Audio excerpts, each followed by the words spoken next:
Hi, welcome back guys. This is your friend, the Iron Fanfics, back with amazing fanfiction. This is the series of What If Deku Had Physical Enhancement Skills. Now before starting, please give this video a like and subscribe to the channel if you want more videos like this. Now let's get into the fanfic. Izuku really cared for people, almost to a fault if you ask the people that he interacted with regularly, but he would never stop caring no matter what. Even when he came across wounded villains, he would treat them and make sure they're okay before taking them to a hospital and having someone notify the police. That's also why many police and even a few heroes didn't see him as a villain but more of a hero for what he was doing, even if it was technically illegal. The people that hated him most though was Endeavor and other heroes that were in it for the money and fame. Yet many people liked him, even some villains would look for him if they were injured. But he was still considered a vigilante. He had certain areas he would patrol more than others since they had high crime and shelters for kids who were homeless, while others most heroes would avoid for two reasons. One, he was there and they didn't want to face him, and two, it wasn't popular, so no news coverage.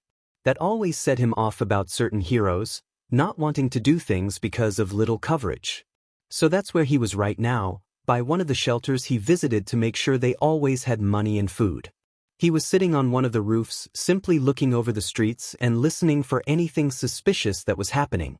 He hadn't noticed anything yet, but that bothered him. There was always at least something. Like maybe a mugging, some drunk adults needing help getting home, kids out too late, or even a simple scared woman wanting to be escorted. But nothing. At least until he heard a gunshot not far from where he was. He jumped at the sound, heading to where the sound came from. He expected a few people to be fighting, but he only found a man laying on the ground with a small pool of blood around him. Izuku's eyes widened as he realized who the man was. He quickly jumped down and started putting pressure on the wound. "Erasure Head, can you hear me?" The man grunted and opened his eyes. "Who re you?" He slurred out, looking at Izuku. "Not important right now. Did you suffer any other injuries other than the gunshot?" "Possible broken rib, sprained wrist." The man answered back, trying to get more air into his lungs, blinking rapidly to try and blink away the black spots. "Okay, is there anyone I can call to get you help?" Izuku asked, starting to inspect the wound and see what was happening as well as poking around it to see what else hurt. "This isn't my first time being shot." Erasure Head deadpanned as he finally seemed to be more awake. "No offense, but I don't care. Now give me your phone." Izuku held out one of his hands, waiting for the phone to be handed to him. When it wasn't, he glared at the man before he finally handed it over. Izuku unlocked it before scrolling through the contacts. He recognized some, but he decided to go with Detective Naomasa. "What is it, Aizawa?" The man sounded tired, but Izuku had more important things to do than mess with the detective.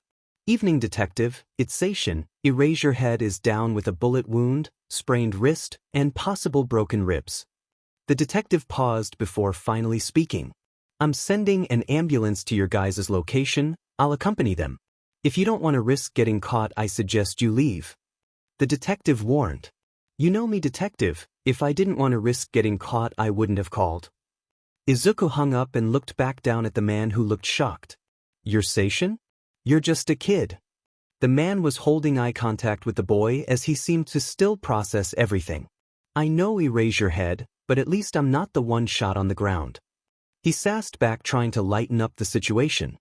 "You've been seen shot 5 times, stabbed more, and you've fallen off of buildings." Izuku groaned before replying. "Ugh, people saw that?" Erasure Head tried to sit up, only for Izuku to push him back down.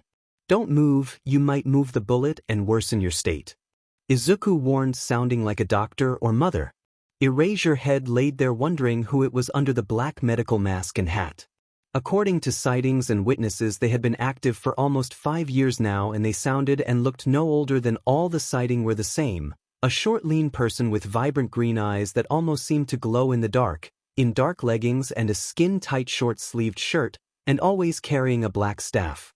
But now that Aizawa was up close, he saw small details such as the small pieces of black hair that showed.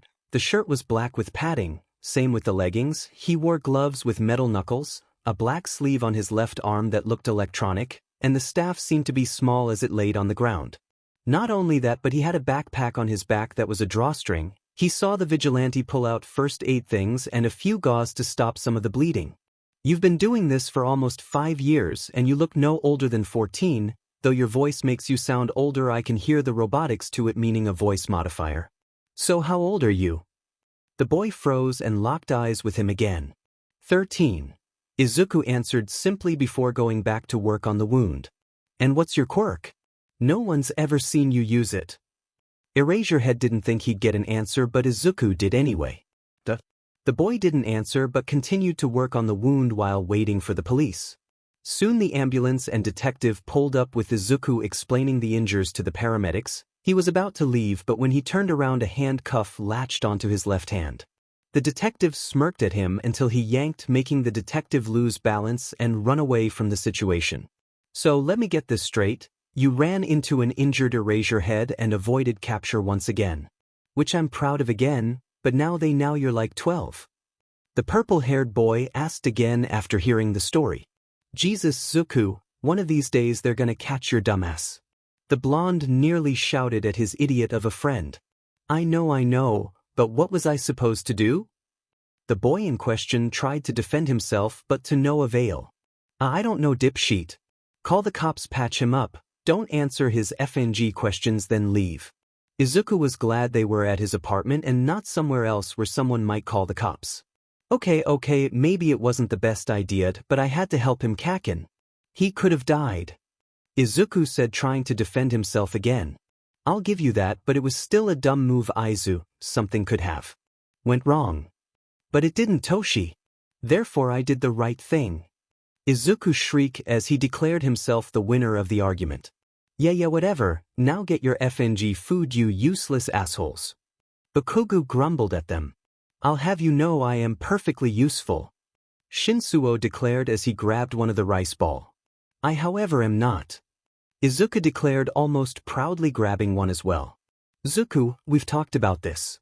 Bakugo said under his breath, making both the boys laugh. They all sat in a comfortable silence as they finished their lunch. At the end, both boys ended up leaving to head back home and telling him they would be back to check on him after a few patrols to make sure he wasn't dead.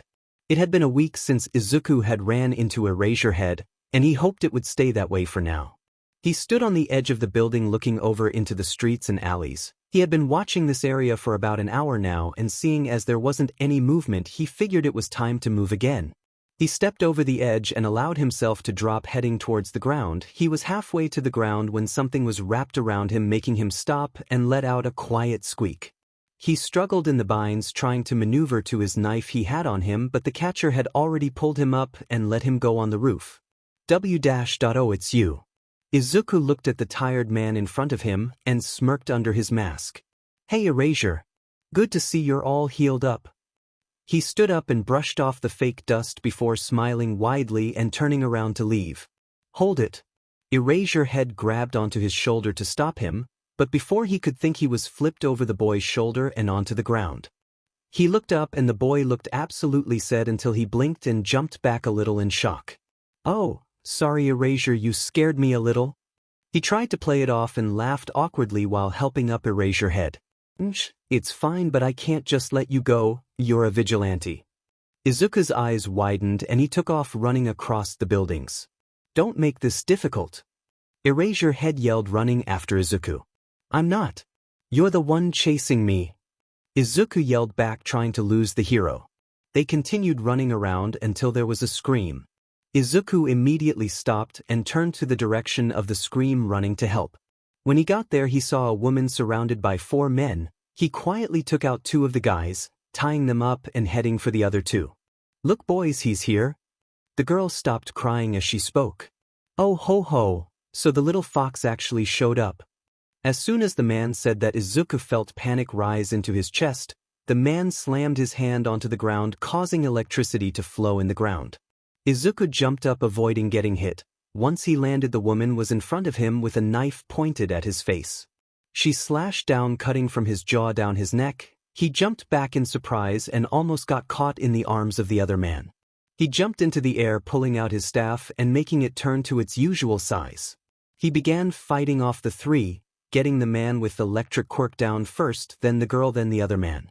Once they were all down and tied up for the police, Izuku caught his breath.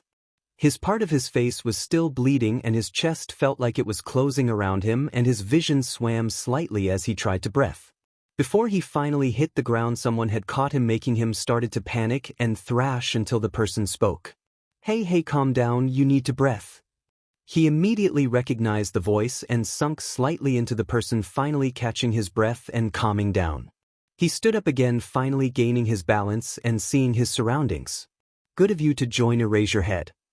He sassed a little as he picked up his staff and shrunk it back down, and putting on the back of his waist, he pulled out a few bandages from his bag and started patching up his cheek as best he could until Erasure Head stopped him.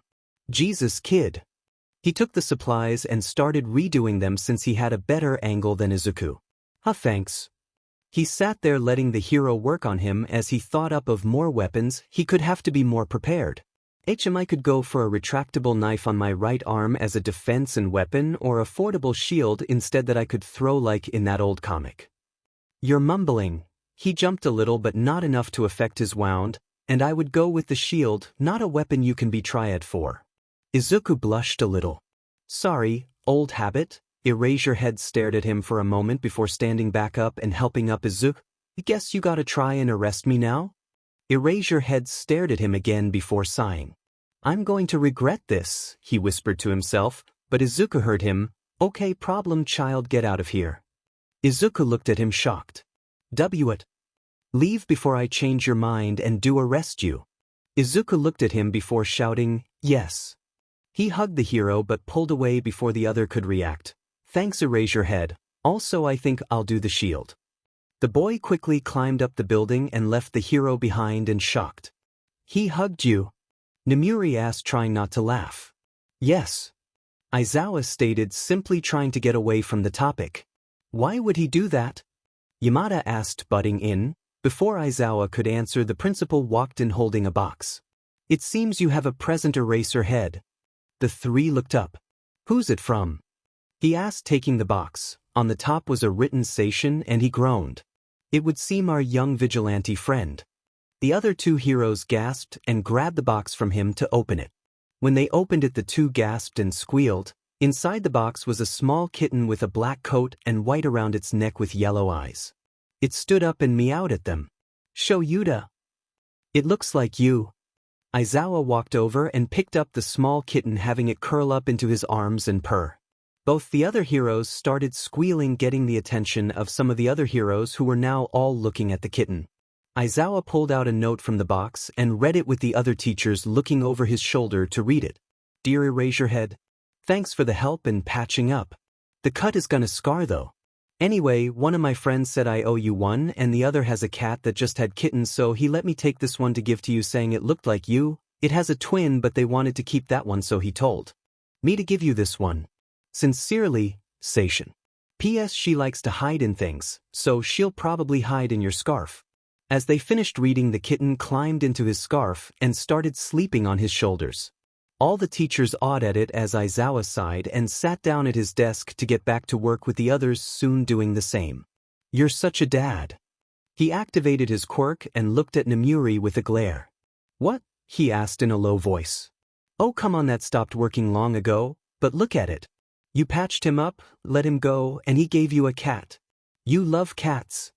Aizawa sighed and pet the cat, feeling it snuggle into his neck. He let out a small smile, only to glare at Yamada and Nemuri when they took pictures and giggled. Delete those, he demanded.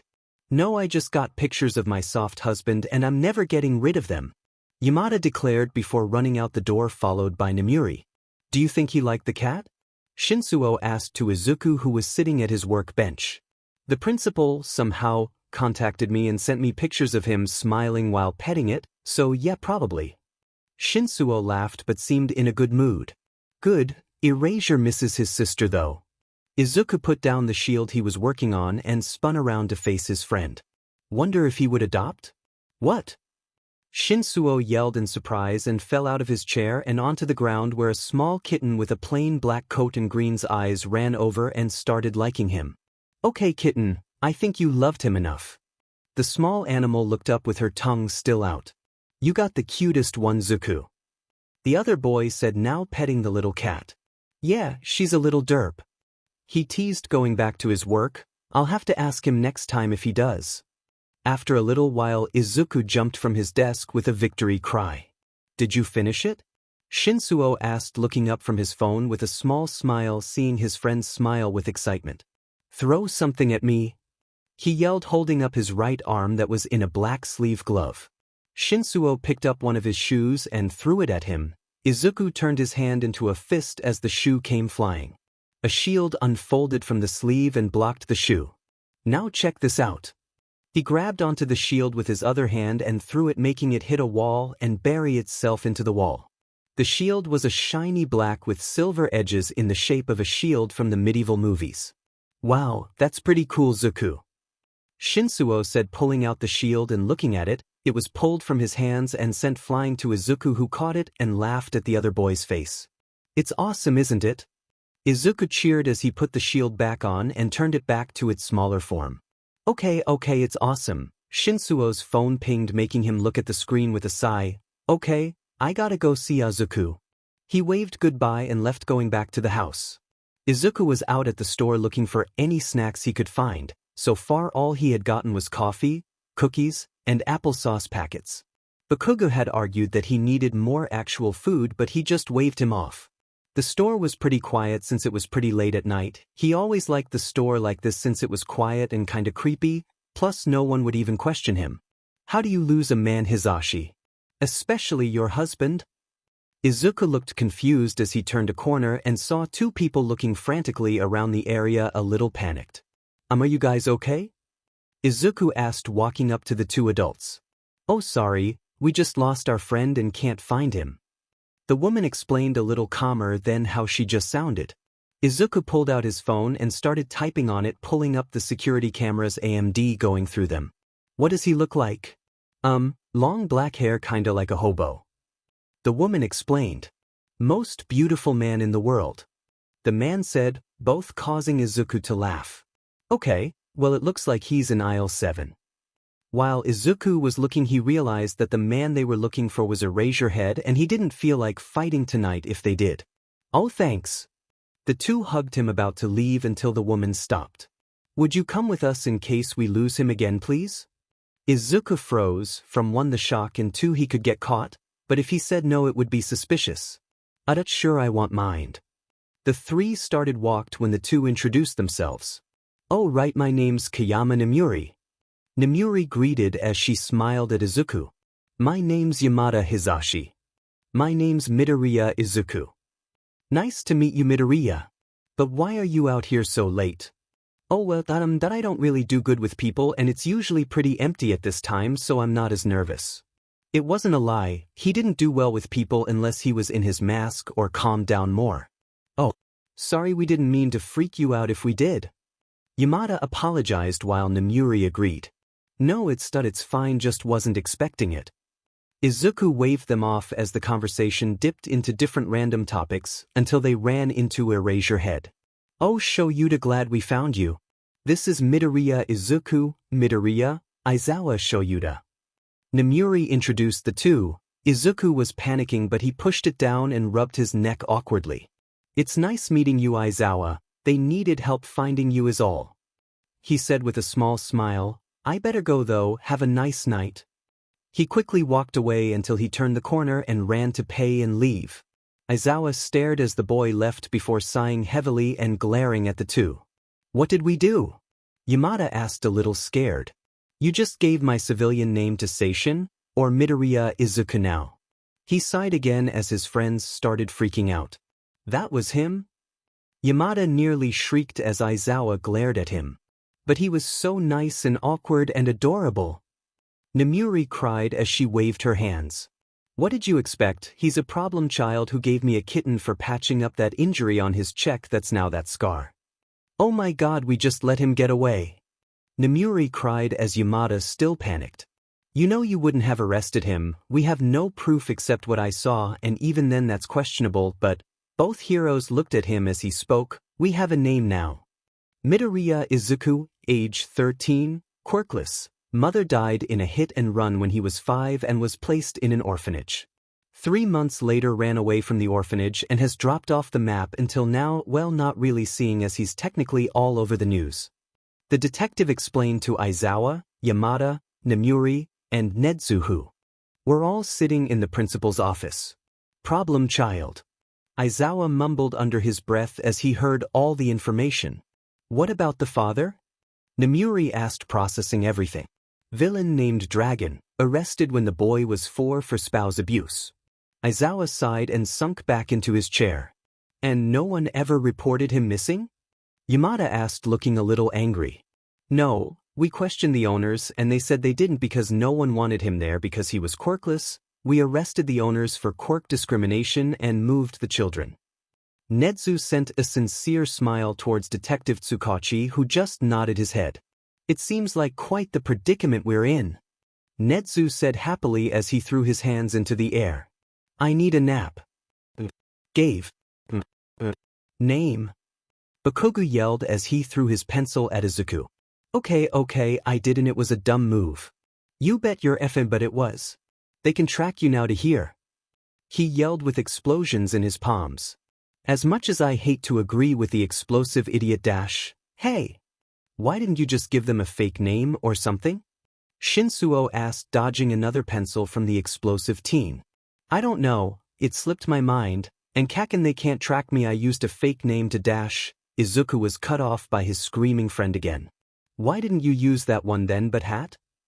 Because then they could track me here and I would be arrested. I would have needed a different one, but I couldn't think of it. He cried out as he sunk to the floor, accepting defeat. Ugh, whatever, just finish the work I gave you already so you aren't more of a dumbass. Love you to Kaken. I'll burn you into the Afe ground. Midoriya Izuku-ha? The boy turned around and smirked at the man. Aizawa Shoyuta-ha? Aizawa groaned as he sat down on the ledge next to the boy, though he didn't have his legs hanging off like the other. Why don't you just turn yourself in?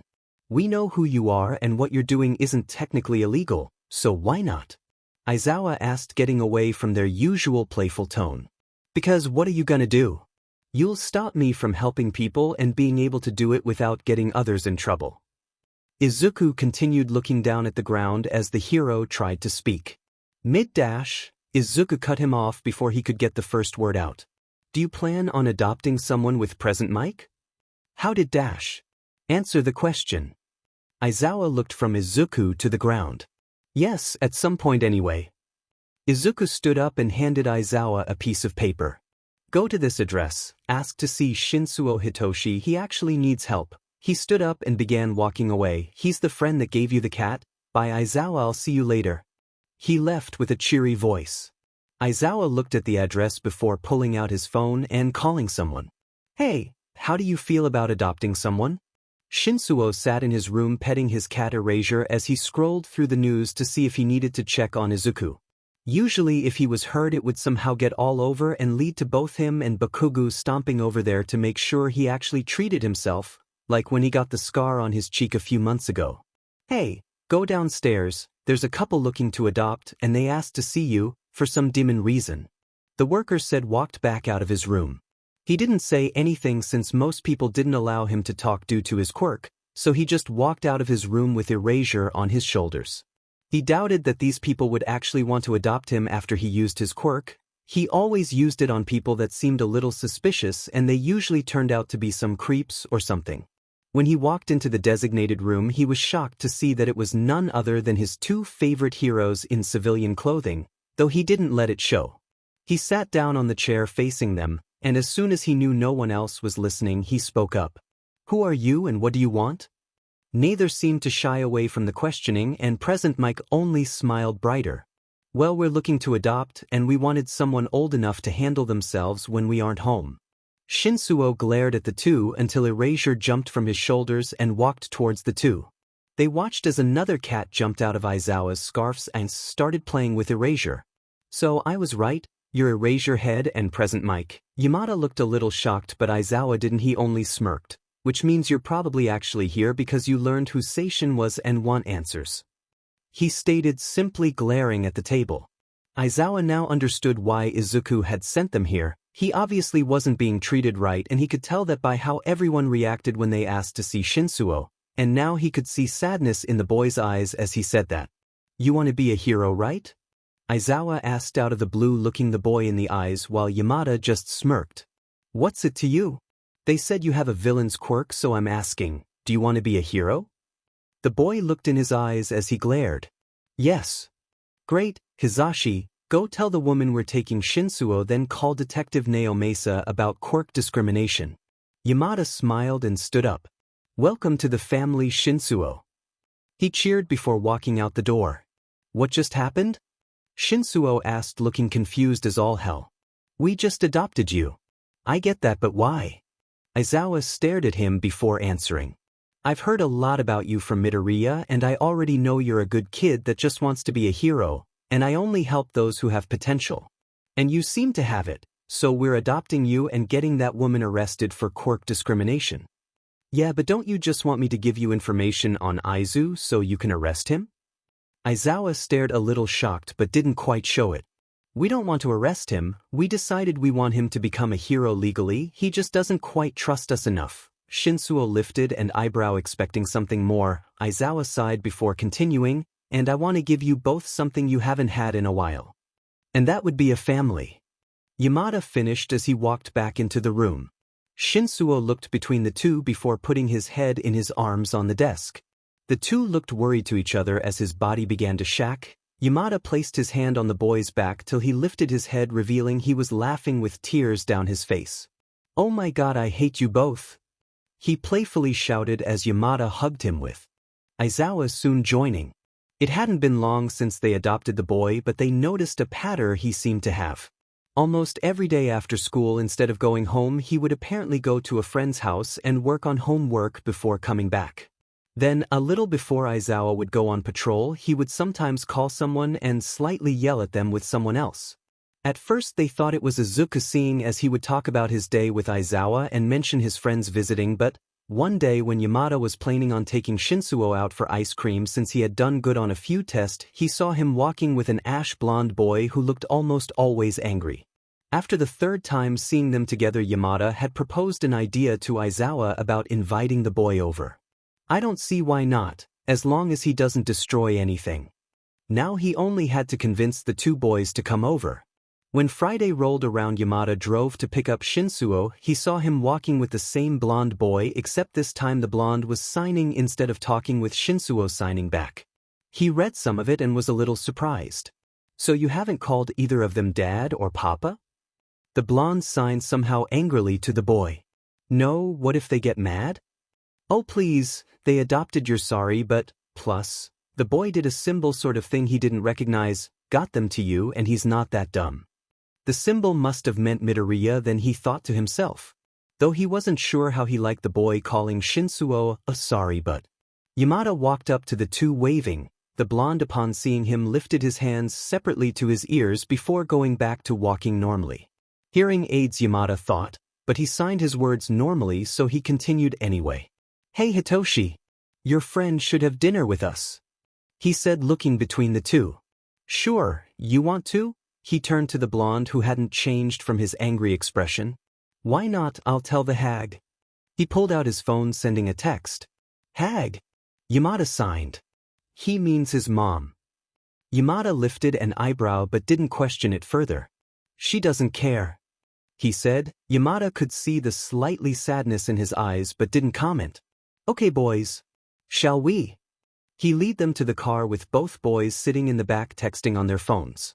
"Oh no, my family issues. Finally adopted. Hey, me and Mr. Explosion won't be over. The papa wants to have him for dinner. Mommy issues. Don't call me that, Einstein. What's illegal, sir? Ooh, I'll miss you. Mommy issues. Use that cursed sheet again and you're dead. What's illegal, sir? Oh, do it then. Finally adopted.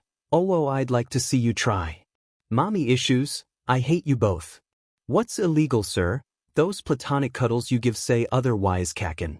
Finally adopted. I think you broke him. He's silently screaming at his phone and the papa is concerned. What's illegal, sir? Good, let him simmer. He tastes best then. Mommy issues. What the actual F, Izuku? We're here, boys. Yamada declared. both saying goodbye to Izuku and getting out of the car. Bakugo looked at the house and chuckled. Defiantly an upgrade from the other shitty place Einstein. I know. Yamada was confused by the interaction. Did they always talk like this? They walked in and saw Aizawa in the living room grading some papers. He looked up then back down at his papers. Okay, well that's my room. That's the bathroom, living room, and kitchen. Shinsuo pointed to all the doors except two, but Bakugo didn't say anything. Aizawa, this is Bakugo, Aizawa, and Yamada. I'll be right back. Shinsuo walked to the bathroom and closed the door. Bakugo turned to both adults with a glare. If I find out you fuckers somehow hurt him in any way, I'll make it my personal mission to kill you. He said, pointing at both of them. So you're the other friend? Aizawa stated, simply leaning back into the couch. Excuse me? Bakugo asked, still looking sad. The one Seishin talks about, or, and I quote, angry Pomeranian who will most certainly threaten you. Bakugo stood in shock till he started glaring again. Try and hurt Zukuther and you're dead. Aizawa sighed as Yamada smiled almost fondly. Problem children everywhere I look, they just appear. Yamada burst out laughing at that while Bakugo just looked really confused until Shinsuo walked back out. Okay, let's work on the homework, Mr. Explosion. Bakugo shrieked but still followed Shinsuo to his room to work. Throughout the time there they had learned that Bakugo was hard of hearing due to his quirk, so he preferred to sign when he was out of school, and that he was Izuku's best friend since they were kids, a little longer than Shinsuo, and he was a good fighter as well as smart. Izuku had just finished patrol as he stumbled into his living room. He had stayed out way later than he expected with 3 days worth of no sleep under his belt. That didn't help since he was sloppier than normal. He had also gotten more injured than usual. Luckily nothing too bad, but he was too tired to deal with them right now. He fell asleep with scraps and bruises all over him.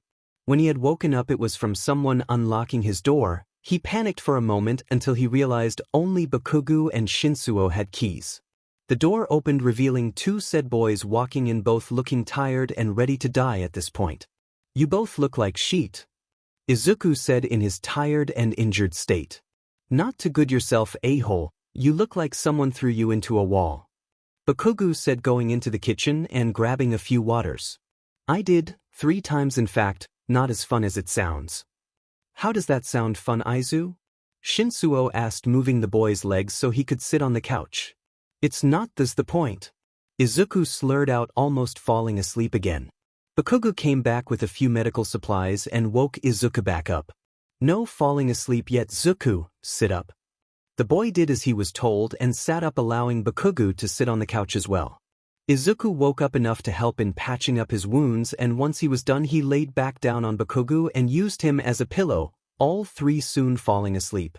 When they all woke up again, Izuku was the first and saw that the 2's phones had blown up from messages.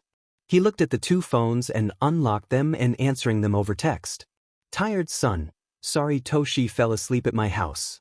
Tired dad, who is this? Tired son, just your favor, don't worry, I'll send him home soon. Loud dad, thank you, but if he isn't home in an hour or doesn't text us, I'm calling the cops. Tired son, no problem. Sorry. Miss Bakugo, Katsuki fell asleep at my house, I'll send him home soon. Hag, thanks Akatani.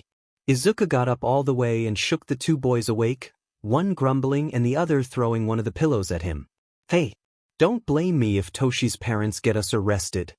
He cried out, dodging said pillow, but that seemed to wake up the 2. What? Shinsuo said, now fully awake while Bakugo was still out of it. Yamada said if you didn't get back or text in an hour that he would call the cops. Sheet. Shinsuo jumped up and grabbed his stuff before rushing out the door and saying goodbye. Bakugo got up slower though and mumbled curses the entire time before leaving to his house. After getting pulled into a trap over a year ago by a group of thugs, you would think he would be more cautious or stop, but nope. He still took all the same routes and helped people still, even if he could have died back then if he wasn't so good at his job. He was stopping a simple mugging when someone dropped behind him after he had tied up the mugger and was making sure the victim was okay. When he heard the person drop, he got in between the other man and the person who had landed. You make quite the name for yourself, Seishin. Izuku helped the victim get away before answering. Thanks? But who are you? The voice chuckled and sounded dark. I will be the one to fix this world. The voice made him want to freeze, but he stood his ground and was ready to be attacked, but the man pulled a katana out and went for the villain. Izuku's yes widened as he got in front of the man and took the hit instead of the villain. Izuku felt pain as the man slashed the katana down across his chest from his right shoulder to left hip.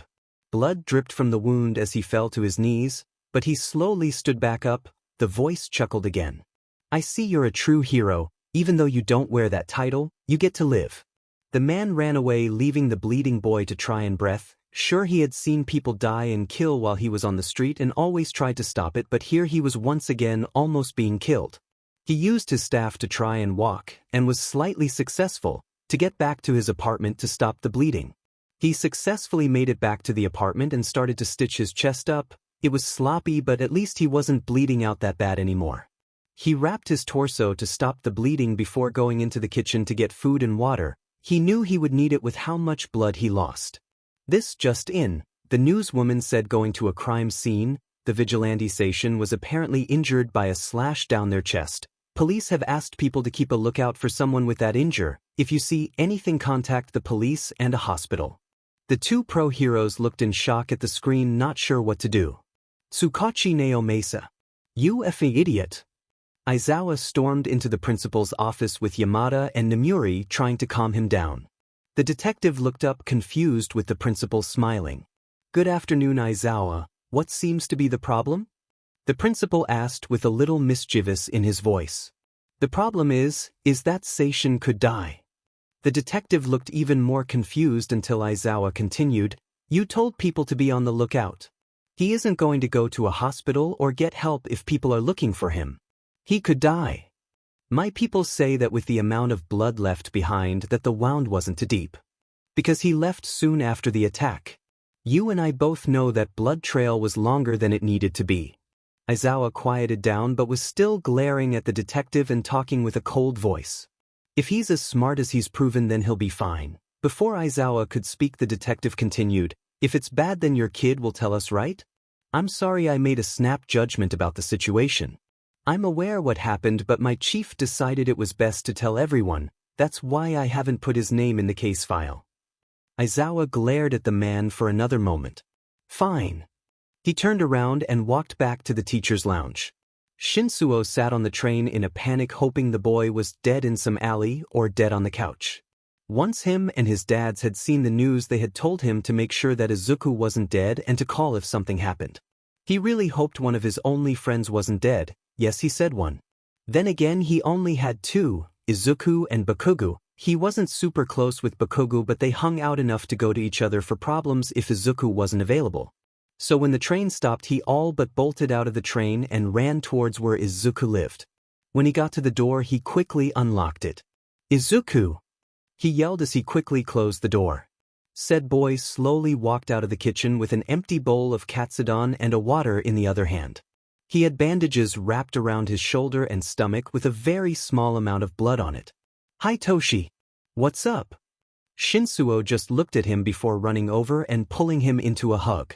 Shinsuo buried his head into the crook of Izuku's neck and breathed a sigh of relief. Toshi, as much as I love your visits, shouldn't you be at school? Izuku chuckled before groaning slightly in pain, making Shinsuo let go and look at him again. Aizu, I thought you died. Izuku looked sadly at his friend and set down his things and hugged the boy. When I saw the news, I was ready to tell Katsuki and my dads that I was too late and that you. He stopped talking as he held Izuku tighter. I'm sorry, I acted without thinking. Izuku led them to the couch where he moved the table and used the pull-out couch while Shinsuo grabbed blankets and pillows for them to use.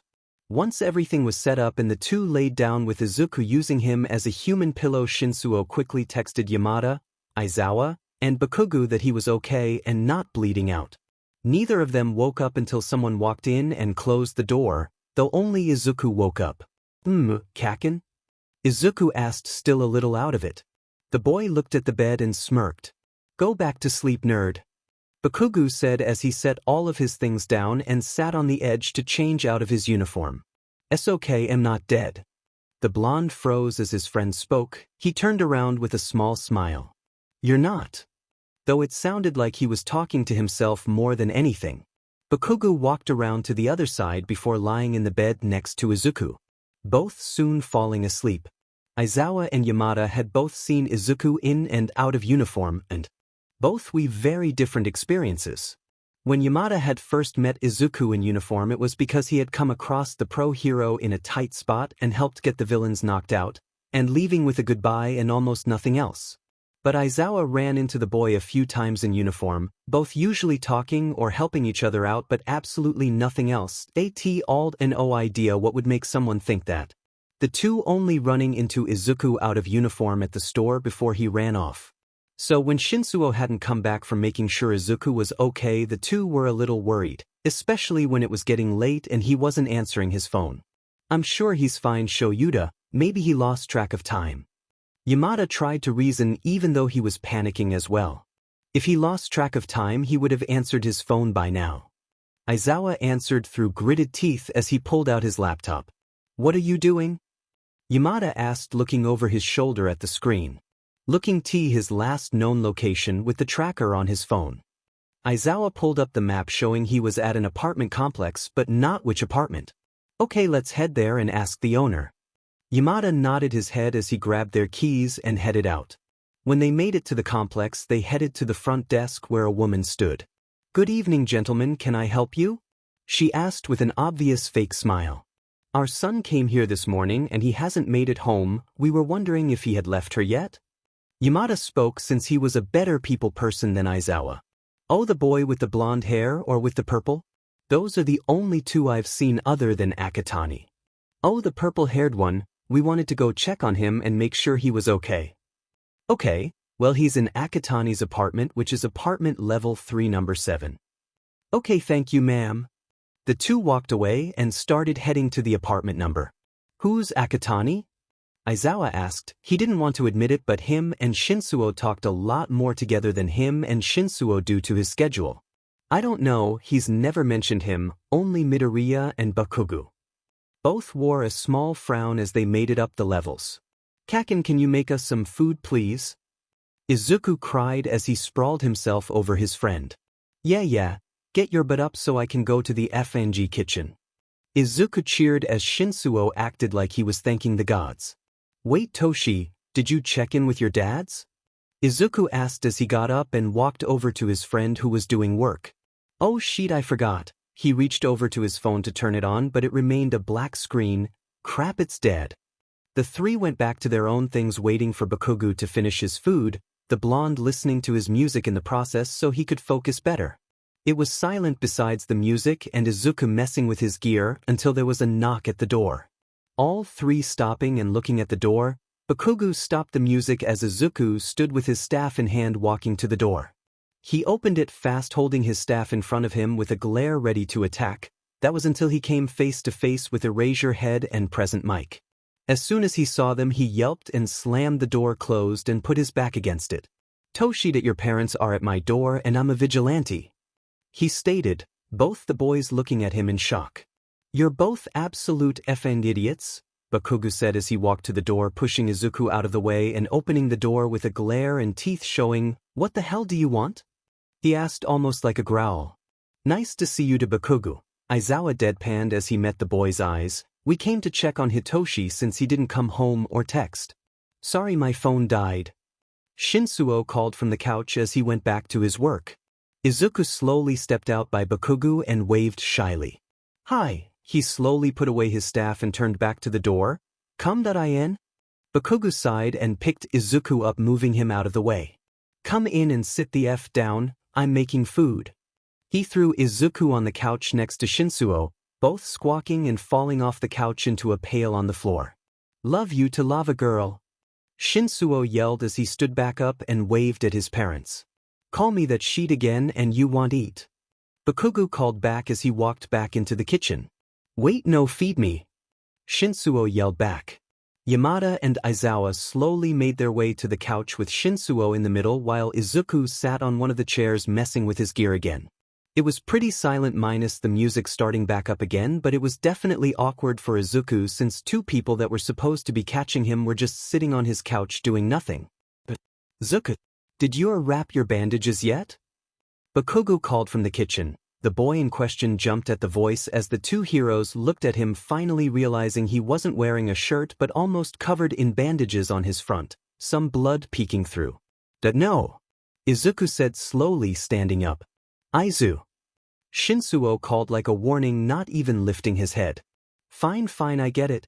I'll go re-wrap them. He yelled, walking into his bedroom and closing the door. Shinsuo and Bakugo both sighed as Shinsuo was about to stand up. He's going to need help. Aizawa stopped him and stood up himself. I'll help him stay here. He walked over to the door and knocked before walking in. Hitoshi said you might need dash. He paused as he looked at the boy. He could see bullet scars and old stab wounds almost littering his body with slash marks, but what caught him so off guard was the long cut down his chest and stomach.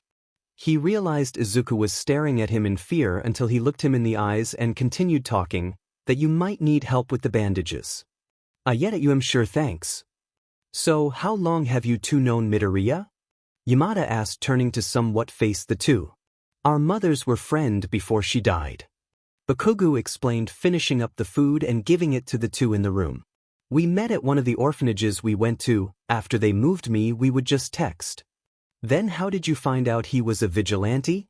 Yamada asked, a little curious since it sounded like they had all met young, but they were all only around. Both paused, remembering what had happened for them to find out. I found out when he first got injured, Bakugo explained, setting down his own plate. It wasn't anything bad, but there was enough blood to make me panic, and that was about when we were 9. I found out when we were around 9 as. Well, he had saved me from some mugging and accidentally called me Toshi, so I've known ever since. Yamada nodded his head in thought at the information, processing everything. Aizawa and Izuku came back out with new bandages wrapped around him.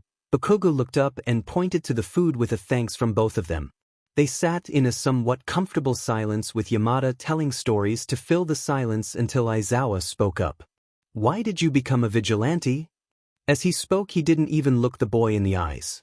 They all froze at the question while the other three looked to Aizawa in shock. Because I want to help people. Izuku looked at the ground with a glare like it had personally offended him.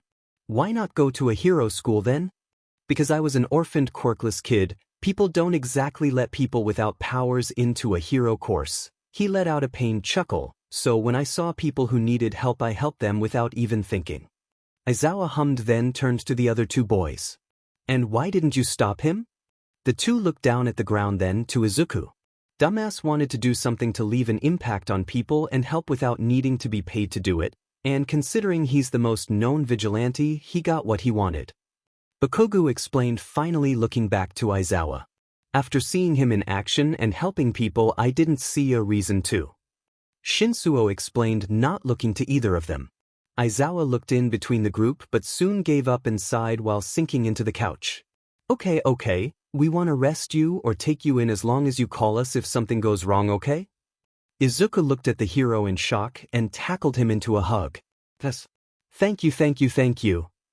Aizawa sat there a little shocked, but the other three just chuckled at the scene and the face Aizawa was making before taking a few pictures.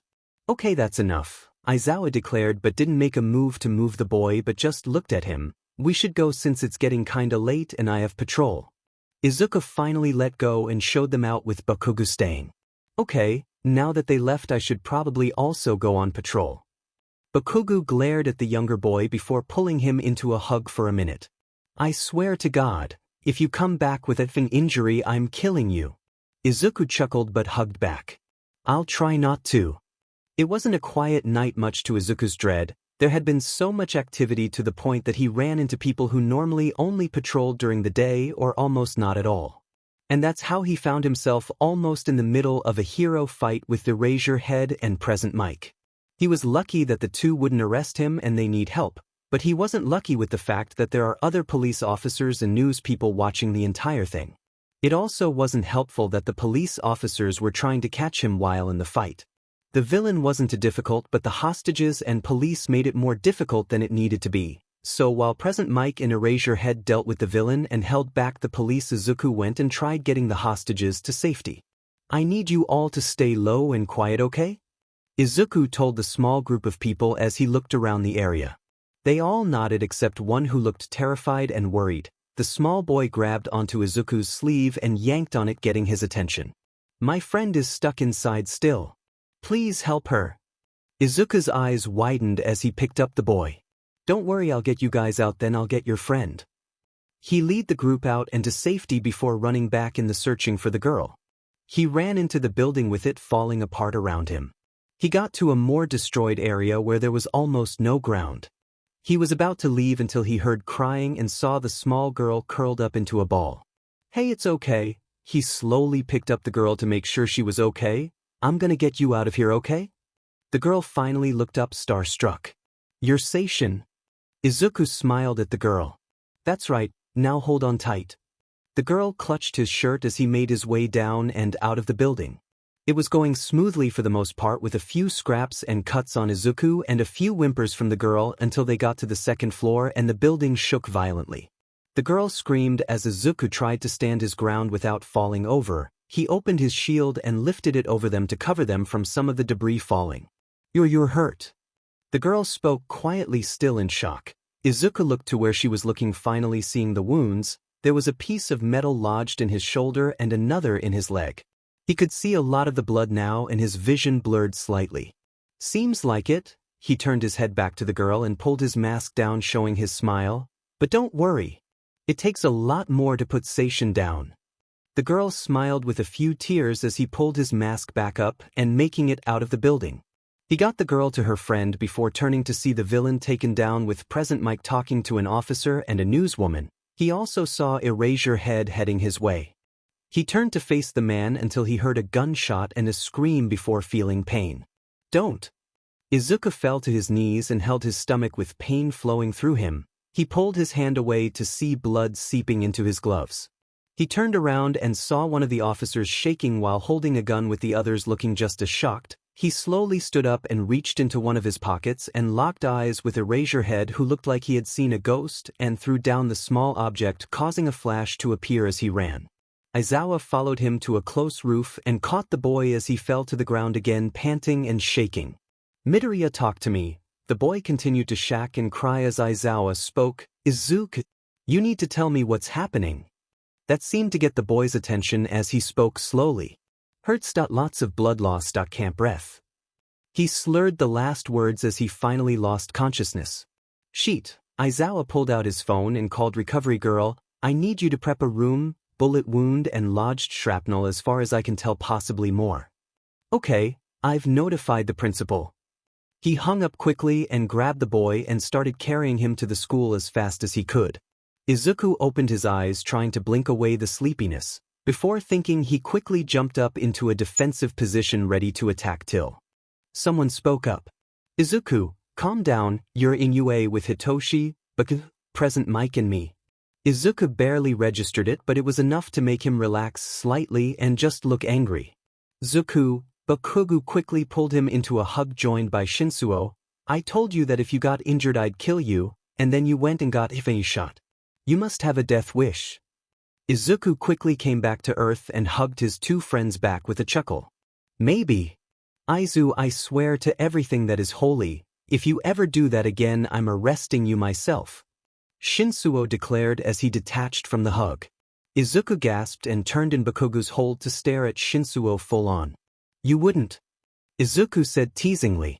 Watch me. Izuku yelled as Shinsuo made a grab for him. He jumped onto Bakugu, who fell over onto the bed. Kaken. Help me. Izuku yelled, still holding onto the boy. That I got him. Bakugu yelled, putting Izuku in a hold with Shinsuo approaching. They soon started having a tickle fight. Even if Izuku's injuries bothered him slightly, he still played. Yamada and Aizawa watched in fondness until Recovery Girl came in with the principal. As soon as they noticed the principal, Izuku went into his sort of sassy, cocky vigilante persona, while Bakugu and Shinsuo glared and stayed by the boy. Why, if it isn't the principal of UA? And what do I owe the pleasure? The adults got caught off guard by the sudden change in the boys, but didn't quite show it. Well, you had been shot and needed medical attention. And see, as I am the principal and you're at me school, I just had to meet you. Izuku tapped his chin in thought. I guess that did happen. Thought I doubt you would just come here to say hi. Izuku said with a serious look on his face. You would be correct. Though I believe we should talk in private then. As soon as the principal said that, both of the other boys seemed to go on high alert and glare at the principal. Is that so? Izuku silently nudged both boys to try and make them stop. Then why don't we? All the others stood in shock as the two smiled at each other. After sending the group out, the two continued to just stare at each other and wait for the other to speak. So what did you want to talk about, Principal Nedzu? Izuku asked, finally speaking. Well, I have an offer to make. Izuku waited for him to continue. See, as you are the most known and wanted vigilante, it is obvious that you have seen the horrors and truths of the hero world and are less arrogant. You're not wrong. So I think it would be in our best interests if you were to help teach the next waves of heroes to make sure they are prepared. Izuku froze in shock as he processed the information. You want me, a wanted vigilante, to help teach the heroes that will be going out into the world and stopping villains and other vigilantes? Nedzu smiled and nodded. Izuku paused again, speaking up. There's something else you're not telling me. You caught me. I do have another part to the offer. And what is it? Izuku asked, a little skeptical. You have no adults in your life that take responsibility for you, correct? Izuku glared but nodded. Well, then it would make things for you easier if you lived with Aizawa, Yamada, and Shinsuo, correct? No. Why? I'm not taking that away from Toshi, Izuku stated, simply trying to stand up. He's been with them for a little over half a year and I'm not taking a family from him. Nedzu pushed him lightly back down onto the bed before continuing. I do not believe the three would agree with that statement, or Bakugo. Izuku looked down to his hands and sighed. If at any point in time I believe something is wrong, I leave. Nedzu nodded his head in understanding, and I get to continue being a vigilante. Might I ask why? For one, if Seishin disappeared out of nowhere, people would be confused and think that that cop killed me, which could go bad. Nedzu would be lying if he said he didn't agree with that, and second, I still want to help. That can be arranged. Nedzu cheered as he got up to let the others back in, the two other boys immediately going to Izuku and asking questions. Guys, calm down, I'm fine. Like hell you are. You got shot. Kaken, that wasn't what I was talking about. Izuku cried, smacking the other boy lightly with a chuckle. Okay, here's what's going to happen. Midoriya shall be helping teach the next waves of heroes in the way he wants, paired with Erasure Head. He will also be continuing with his vigilante work. Aizawa and Yamada seemed a little shocked but didn't say anything. He has also agreed to living with you. Yes. Shinsuo yelled and hugged the other boy while flipping of Bakugo. Ha, lava girl. Now he really is my brother. Bakugo grumbled and hit the boy. I thought it would have to have taken more convincing.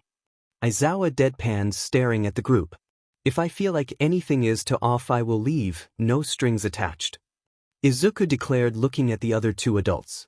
Okay. The transition from living on your own with your two friends visiting a lot to living with one of those friends and people who have been chasing you and the other friend over all the time was a little weird and difficult for Izuku. He wasn't used to someone other than Bakugo making him food every now and again, wasn't used to living with other people in general actually. I mean, sure, he lived with his mother and father before everything, but that was a lot different than this was. So no, he wasn't used to adults caring or even trying to help him, but luckily everything else had been easy for the most part. When he was a teacher, all he had to do was read about students' quirks and give them a packet on ways they can use it, weaknesses, strengths, ways someone could take them down, and how they needed to change their costumes. He would later hear from Aizawa and Yamada how much the students hated it and didn't think some nobody should tell them what to do, and then they would be expelled from Aizawa's class and a lecture from the other teachers. The being a vigilante part was a lot easier now, with less people trying to go after him since the principal of UA had spoken for him most times. He still had to deal with Endeavor though, like that would ever stop. His patrols became a little more different and more integrated, so at least at some point Aizawa would be able to check on him and make sure he hadn't died yet. Though it wasn't like he got into much trouble, it had just been chaotic recently, at least that's what he tells himself. His friends don't agree. Hadn't been a quiet patrol, sadly. With the news saying that the great Seishin was injured and possibly dead, many low-time criminals ended up coming out of hiding. Lucky for Izuku though, he had been meaning to get them out somehow. He just wished it wasn't with getting shot, but what can ya do?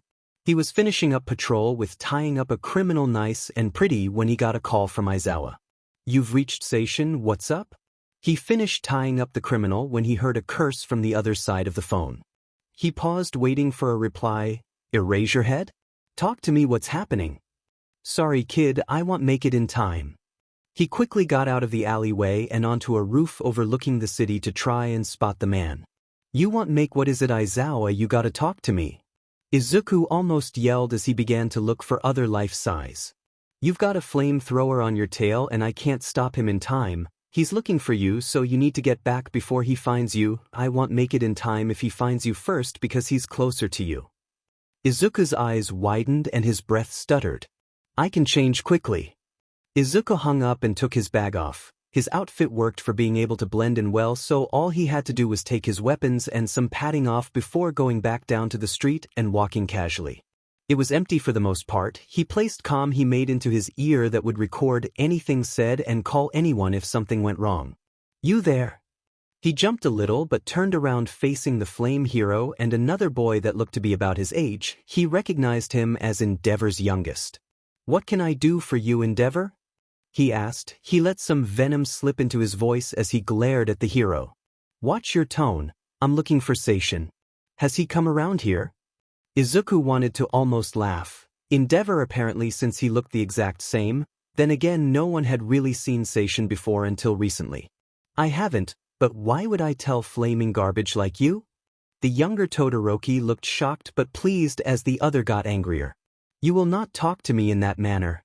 Izuku rolled his eyes and waited until Endeavor was right next to him for him to swing his leg and knock Endeavor down. Then again, I am a vigilante, so why would I listen to you? Todoroki looked shocked as his father got angrier. The flame hero lifted his hand, sending a burst of flame at Izuku, that mind you would have killed him if he didn't jump and flip over to use Endeavor's face as a springboard. You son of a beach!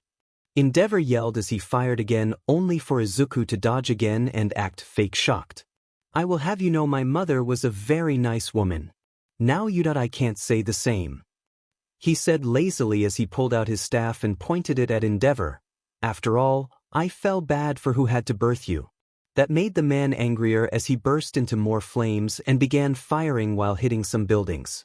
You'll pay for that, shrimp. Izuku dodged again and landed right next the younger Todoroki, using him to lean his arm on casually. You know I don't think I'm that short. Do you? He locked eyes with the boy who was smirking. Shoto! Attack him! Endeavor yelled, not being able to fire at his own son. Endeavor! He can't. Illegal quirk usage, and it's not an emergency since I'm not hurting anyone, so you can't give him permission, my good sir. The younger just looked at him with a quirked eyebrow. And why would you care about quirk usage, vigilante? Izuku smirked under his mask before leaning in and whispering into his ear. Who said I have a quirk? Before kicking Endeavor back and running away fast enough to get away without them following. Once he was far enough away from them, he pulled out his phone and called Aizawa. You're not dead, are you? He heard the monotone voice say. Sadly no, I'll be back at the house soon. I need to finish the last packet before I sleep. He knew Aizawa couldn't see the air quotes, but he didn't need to. Izuku, get up. He groaned as the person nudged him on the floor, trying to get him up. I ain't playing this shit, Izuku, get up. Izuku groaned again but sat up and glared at Bakugo, who looked blank. Wha? He asked, still a little tired. You promised to train me and Einstein more, dipshit. Hearing that, Izuku bolted upright and started changing into training cloths. Just a tank top and shorts. Sorry, Kaken, I forgot. Once he was done, he quickly walked out with Bakugo following. They walked into the living room, finding Shinsuo and Aizawa sitting in the living room. Look who's awake. Shinsuo joked as he stood up. Har har har, let's go to the usual place. It was almost time for Shinsuo, Izuku, and Bakugo to get ready for the entrance exams. Well, more like the other two and less Izuku since he couldn't take them since it wouldn't be fair for the other examines. Izuku thought it was dumb but didn't complain. Dad.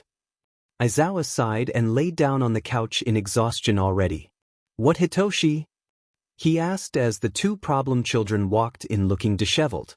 Tell Aizu to spare up, and that dog loves me more. Yamada started laughing from the kitchen as he heard the argument. No, it's an obvious lie. We all know dog likes Izuku more than the rest of us even if we hate it. He said, glaring at the said cat that jumped onto Izuku's shoulders. Thank you, old man. Aizawa glared and tripped Izuku with his capture weapon, making the boy yelp in surprise and fall. Ha beach. Toshi language. Yamada yelled in a fake gasp. They all calmed down for a minute until there was a knock at the door before it swung open, revealing a said slightly messed up Bakugo with a bruise and busted lip. Kaken. Izuku bolted up and grabbed his face, looking him over. Who did this? Are you okay? Do you have any other injuries? Do you need dash? Bakugo growled, getting the boy to stop. The hag got mad again and we had a fight, nothing out of the norm, dipshit. Izuku glared at him slightly. It wasn't a secret that his mother wasn't the best, and Izuku had offered to house the boy the same amount of times he did to Shinsuo. Fine, come on. Izuku dragged the set-off teen to his own room where he always had a fully stocked first aid kit. Aizawa and Yamada watched the two leave before turning to their son. Does he end up like that a lot, Hitoshi? The boy made a weird face and nodded slowly.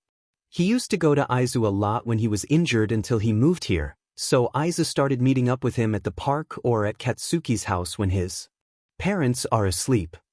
Yamada looked sadly at the room the two had walked into. We need to help him then.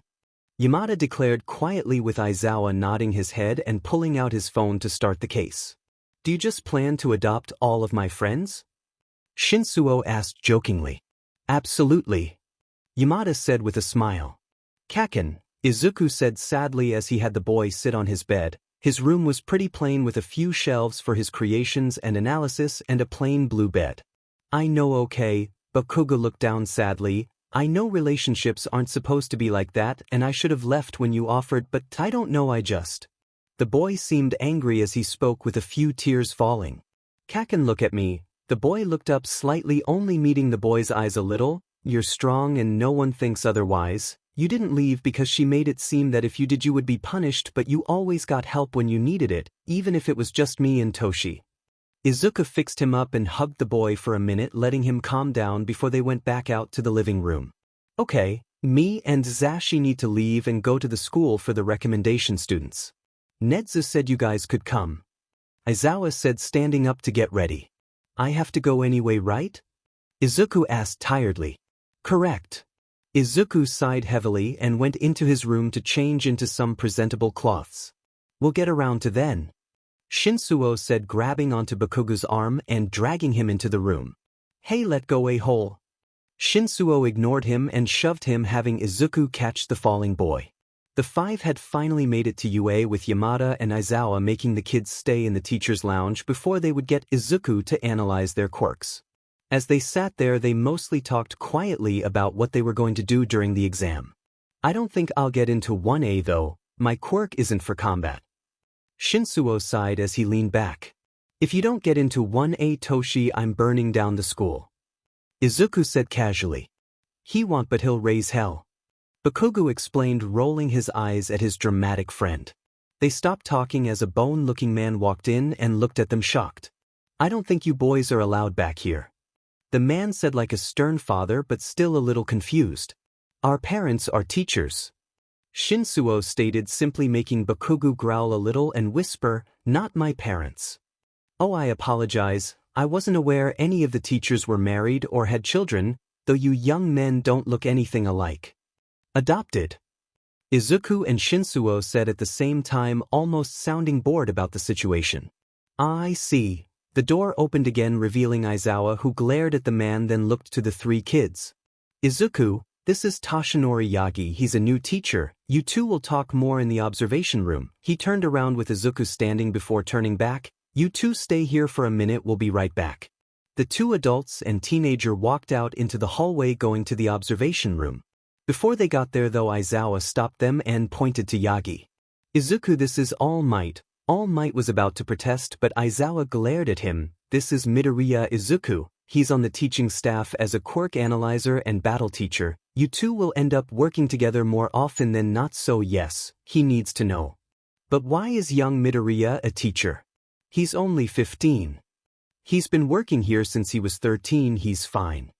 Aizawa walked away, not answering anything Yagi tried to ask.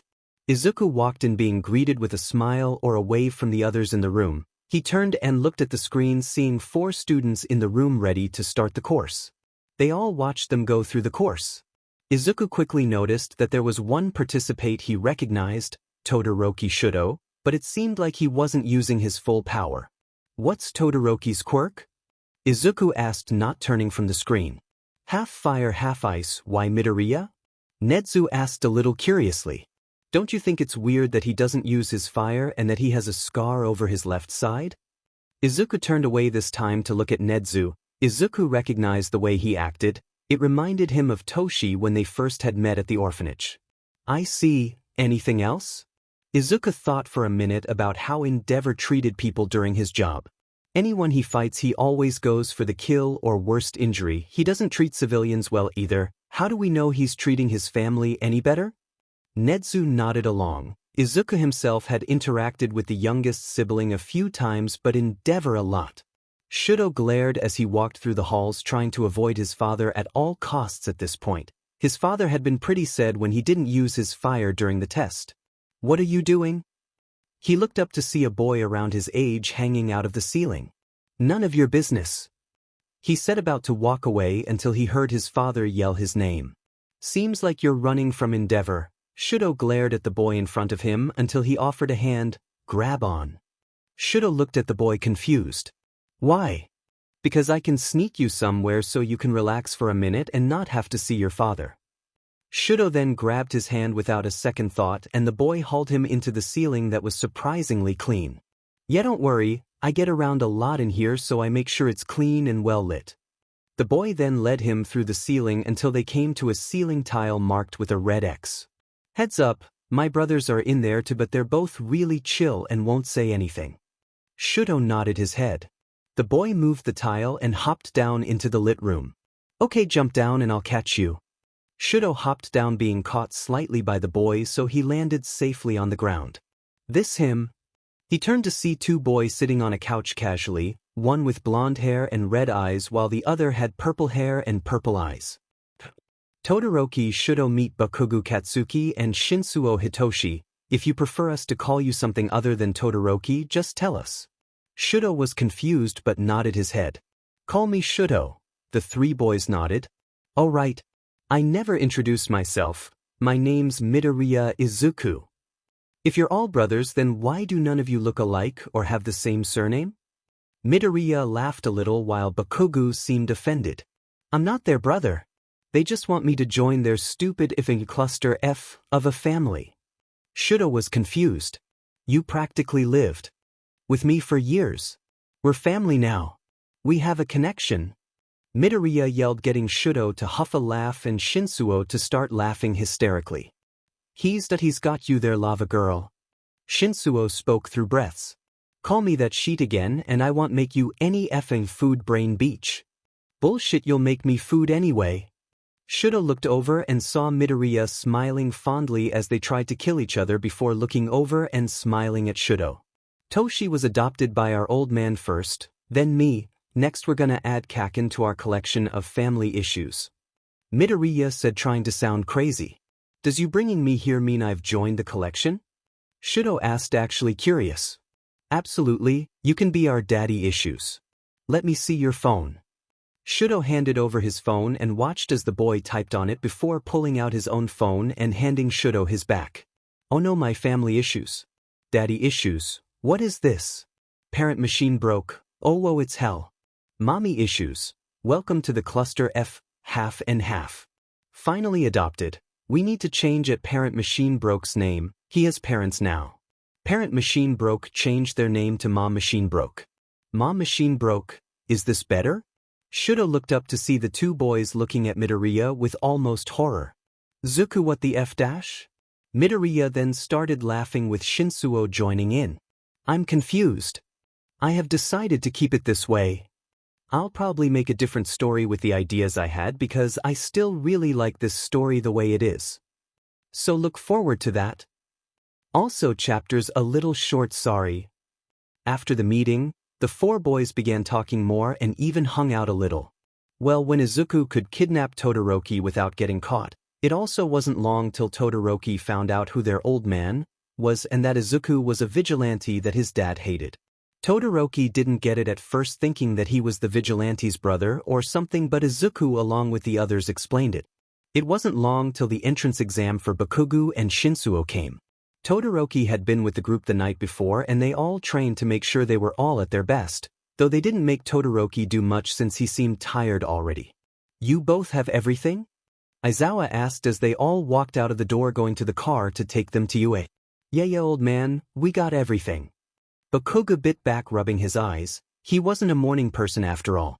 "Hurry up then." The three jumped into the car with Bakugo and Shinsuo almost falling back asleep, but Izuku didn't let them as he talked the entire time about villains' quirks he came across in the past week. Once they got there, the two went to the rooms to hear whatever information they needed to know for the tests, while Izuku and Aizawa went to the teacher's lounge. They needed a few things since they both had similar jobs. Their job was to look for any students that didn't have flashy quirks and seemed to have what it took to be a hero and be in Class 1A. Except Izuku was actually going to be on the field. He would be on top of buildings and in the shadows watching the possible students. Izuku would have to jump from place to place to make sure he looked for every possible person that would be a good fit for the class and who wouldn't. It was going to be especially difficult since 3 spots were already taken by him, Todoroki, and a girl named Yaoyorozu. So far everything was going smoothly. Izuku was bringing in information that all of the judges and teachers could hear, so they knew what was going on and not just from the screens. Nezu had released the zero-pointer not too long ago and Izuku already noticed a problem. There was a girl that was trapped under some rubble and the zero-pointer was coming after her almost. He saw 2 people running towards her and it was Shinsuo and Bakugo. He was surprised that they were in the same area, but he already knew what was wrong. "Aizawa, Nezu, they won't be able to get her out in time," he warned, already ready to jump down and help. "What do you mean, Midoriya?" Aizawa asked. Izuku could already hear the panic. "Kaken will be able to get rid of the zero-pointer or at least distract it, and Toshi should be able to get her to safety, but they need a third person, otherwise they'll get caught in the rubble from the destroyed robot." He was already descending to the ground. "Get down there and help as little as possible. You have permission to act." Izuku hummed and landed, finally able to run over to the 2 now on the ground while Bakugo was in the air. "Toshi!" The boy looked over surprised but nodded his head. They had practiced something similar. Izuku would lift the rubble and let them get clear, and if something else happened he would deal with it. Shinsuo picked up the girl while Izuku moved the rubble and made sure no one else was near. He looked back to see the robot exploding with Bakugo on the ground running to where everyone else was. The only problem being that shrapnel was coming towards them quickly. "Kaken, duck!" The teen looked up and nodded his head before rolling to behind Izuku. He pulled out the shield he had made and blocked most of the shrapnel coming at them, except one that decided to lodge itself into Izuku's shoulder. He only glared at it before going over to the others to make sure they were all okay. "Is she injured anywhere?" Izuku asked as he walked up, kneeling down to the girl that looked in pain. "She probably broke her ankle, but otherwise only cuts and scraps," Shinsuo explained, not moving his eyes from the metal sticking out of Izuku's shoulder. "Shouldn't we pull that out, Zuku?" Bakugo asked, hiding his worry while pointing at the metal. "HM? Yeah, probably." Izuku reached up and wrapped his hands around the metal and pulled without even flinching. He then grabbed the gauze in his belt and used them to wrap the wound. At the moment, it wasn't clean, but it was better than nothing. "Dad's gonna kick your butt for doing that," Shinsuo said, just staring at the now red fabric. "He can't kill me if I die of blood loss first." Izuku joked, make the other 2 look at him like an idiot. "You're ridiculous, Zuku." The 3 kids were waiting in the teacher's lounge again, waiting for the 2 teachers to take them home. What they didn't expect was to see Toshinori in the room coughing blood. "Hey, are you okay?" Izuku asked, walking over with a cloth to clean the blood. Young Midoriya, I'm quiet, all right, this is normal," he assured, wiping up the blood. "Doesn't seem too healthy," Shinsuo stated before flopping onto the couch with a tired sigh. Yes, it's due to an injury, but I'm quiet, all right, I promise," he tired to assure, again waving his hands. "Whatever you say, extra." Bakugo flopped right next to Shinsuo, who only glared playfully before pouncing on him and trying to use him as a pillow before the others started yelling at him. Sorry I haven't updated in so long. Finals killed me and some personal stuff happened, wink with a frown. The boys had been waiting for almost 2 weeks now to know where they placed in the test. Aizawa, Yamada, and Izuku hadn't told them anything about their results, and it was honestly starting to piss them off. Oh come on. You can't tell us anything. Shinsuo yelled angrily as he shook Izuku, who was only laughing harder. I'm sorry. He cried out through breaths. Todoroki just watched in confusion at the interactions while Bakugo continued to beat up a punching bag. I don't get why you guys are so worried. Todoroki said, taking a sip from his water bottle. Easy for you to say, pretty boy. You got 2 quirks and mine's a mental one. Shinsuo yelled, falling to the ground. Don't be so dramatic, you'll be fine. Lava girl. Get your butt over here. Shinsuo yelled even though he was running into the room already. I told you not to call me that. Bakugo yelled but stood up anyway. Shut up and read. They both opened the letters and began reading. It was silent as the other 3 simply watched the interactions. It was a moment before the 2 began shouting and jumping. I told you guys you would be fine. Izuku said with a teasing smile. The 2 looked at him before tackling him to the ground and yelling at him. You effing knew? He only laughed as the 2 seemed to get even angrier. Of course I knew, I'm one of your teachers. Izuku said, already picking the 2 up easily and just holding them. Put me down, a-hole. Bakugo yelled, thrashing in his arms, trying to get free from Izuku's grasp. Never! It wasn't long before the school year was starting and the group already knew it was going to be complicated. Bakugo, Shinsuo, and Todoroki had to act as if they had never met Izuku, Shoyuta, or Yamada ever in their life, but Izuku didn't have to since he would likely be friendly to everyone. Okay, remember, you don't know us, we don't know you, got it? Aizawa said, pointing his finger at Todoroki, Shinsuo, and Bakugo. Todoroki was there since he convinced his dad that he was leaving extra early. We know, old man, let's just go. Bakugo said, already walking. The issue was that Izuku, Aizawa, and Yamada all had to be there early while the other 3 didn't. It didn't take them long to get there since Aizawa and Yamada had been living close to the school since they've gone there. When they got there, the 3 went to the classroom while the others went to the teacher's lounge. When they walked in, no one else was really there except All Might and Cementos.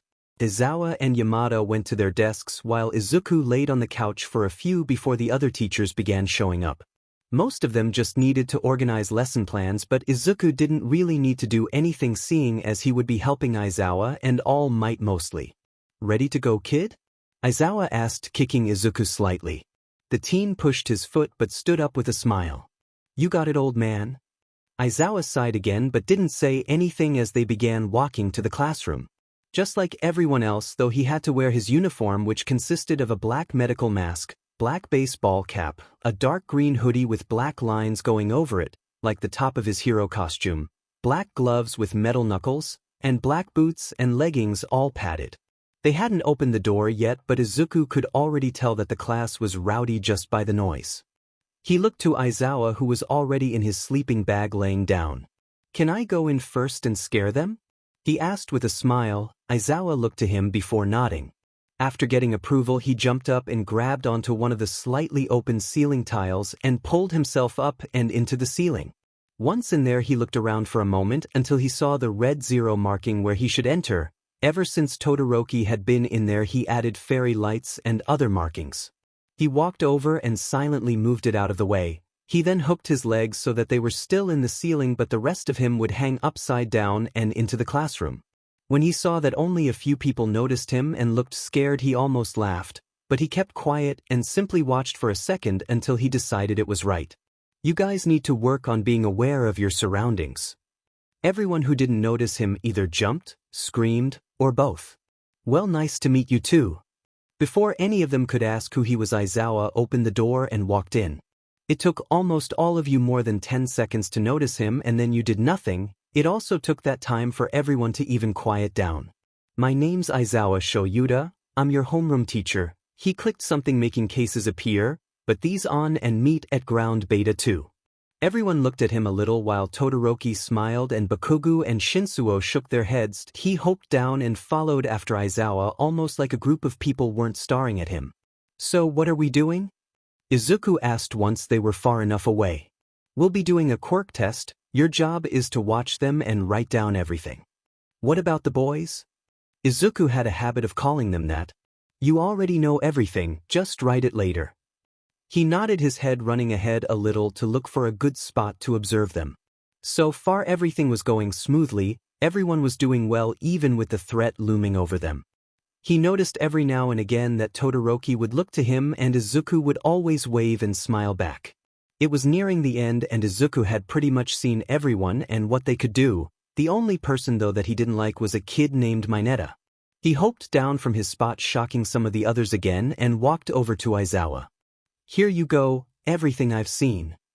He handed him quite a few stacks of paper before sitting on the ground next to him. Good work. The group looked at them a little confused, seeing as Izuku had never introduced himself, but he didn't care, it was a little fun after all. Aizawa-sensei. Who is that?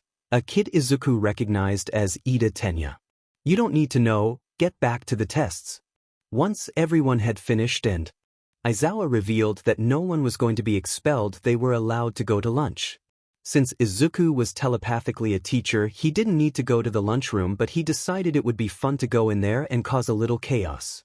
He walked in already getting some looks, seeing as he had all of his weapons on him and uniform but was a little short. He went a little further and grabbed some food before seeing Todoroki, Bakugo, and Shinsuo sitting together with the girl from the entrance exam. He remembered her name was Uraraka. He silently walked behind them before popping out. Well, hello my students. How's lunch? Some of them jumped, but Todoroki simply nodded his head. Oh hi. We never got to learn your name, mister. Uraraka asked, still calming herself down. You can just call me Seishin, Miss Uraraka. He said in a teasing voice. How do you know my name? She asked, sounding a little scared. Just like I know Todoroki's, Bakugo's and Shinsuo's. I'm one of the teachers. He said with a smile, even though she couldn't see it. You seem young for a hero though. He leaned down closer so only she and the others could hear him. Now who said I was a hero? He then stood up and started walking away. Have fun at lunch. See you in class soon. Throughout the day, Izuku mostly stayed up in the ceiling. He had found an old area up there that he decided to decorate into his own little area.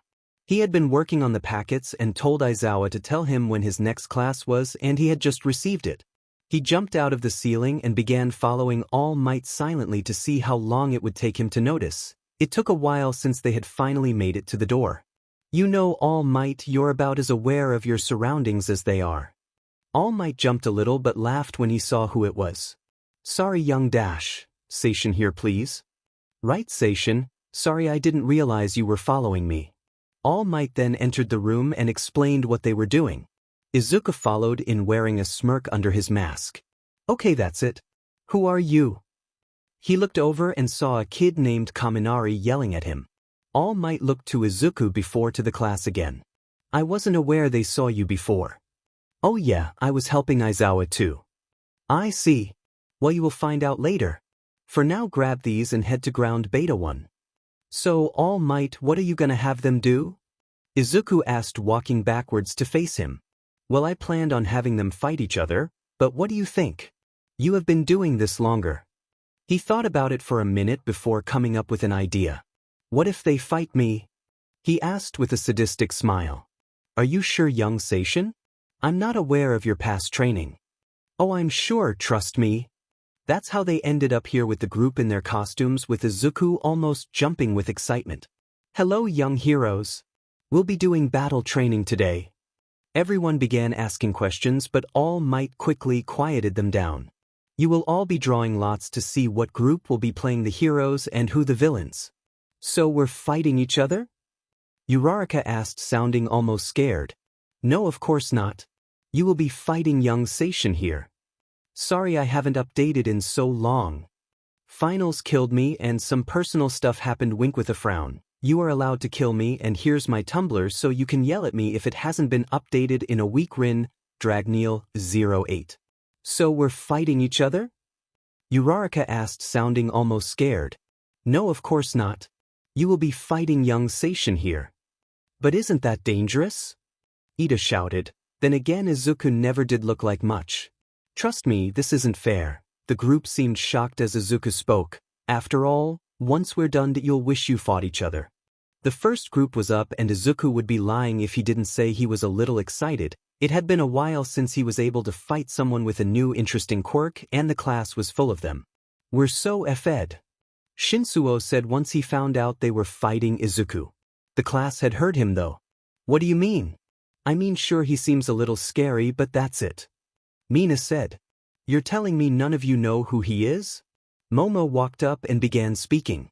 From what I've heard, he's known as Seishin, a used-to-be-wanted vigilante that has been aligned with UA for almost 3 years now, but has been active for almost the last the public had seen of him was when Endeavor was after him, though a lot of people thought he was dead not too long ago. Shinsuo nodded along with her, but the others seemed confused. So he has a long track record of never losing. Only time he got close was when he was attacked one day, but then he appeared the next night. Then he had been in a fight and was helping Present Mike in Erasure Head, where he got pieces of Debra logged into him and then got shot. Only to show up again and be perfectly fine, guys like a truck. After that, the class seemed almost scared. Okay, who's going first? Izuku asked, clapping his hands together. They all jumped, but of course it was Bakugo who wanted to go first. My team will. Izuku smirked, not that anyone could see it though. Fantastic. And you guys are playing the villains, right? He nodded his head. Great. Go ahead into the building and I'll see you there. Ida was trying to yell that they in fact didn't want to go first, but Izuku and Bakugo only tuned him out. Excuse me, Sensei Seishin? Izuku turned to Mina, who looked a little shaken up. What's up, Miss Ishido? Mina's fine actually, but is it true you got shot before? Izuku smiled even more, knowing that Shinsuo had made them scared of him. Yeah, a couple times. Why? That made some of them even more shocked than before. And you're a vigilante, right? Kaminari asked this time. Been doing this for almost 8 years now. Though the last time I got shot it wasn't a bad guy, it was actually a cop. All the chaos had scared him and he acted without thinking. So I don't blame him. He then turned around to get ready to go into the R and start the fight. Izuku stood outside the building doing a few stretches while he thought of what they would do. Kaken loves to go head first and get it over with. Especially with me, so he'll come running and leave Ida with the bomb likely on the last floor of the building. Hero team. Enter now. He smiled again before flexing his fingers slightly to make claws appear out of his fingertips. It had been something he added recently, so he was happy to try it out. He began climbing up the building's side, already hearing Bakugo yelling. When he came to the same floor as the blonde, he threw himself through the window and rolled until he was almost in front of the other and smirked as he landed.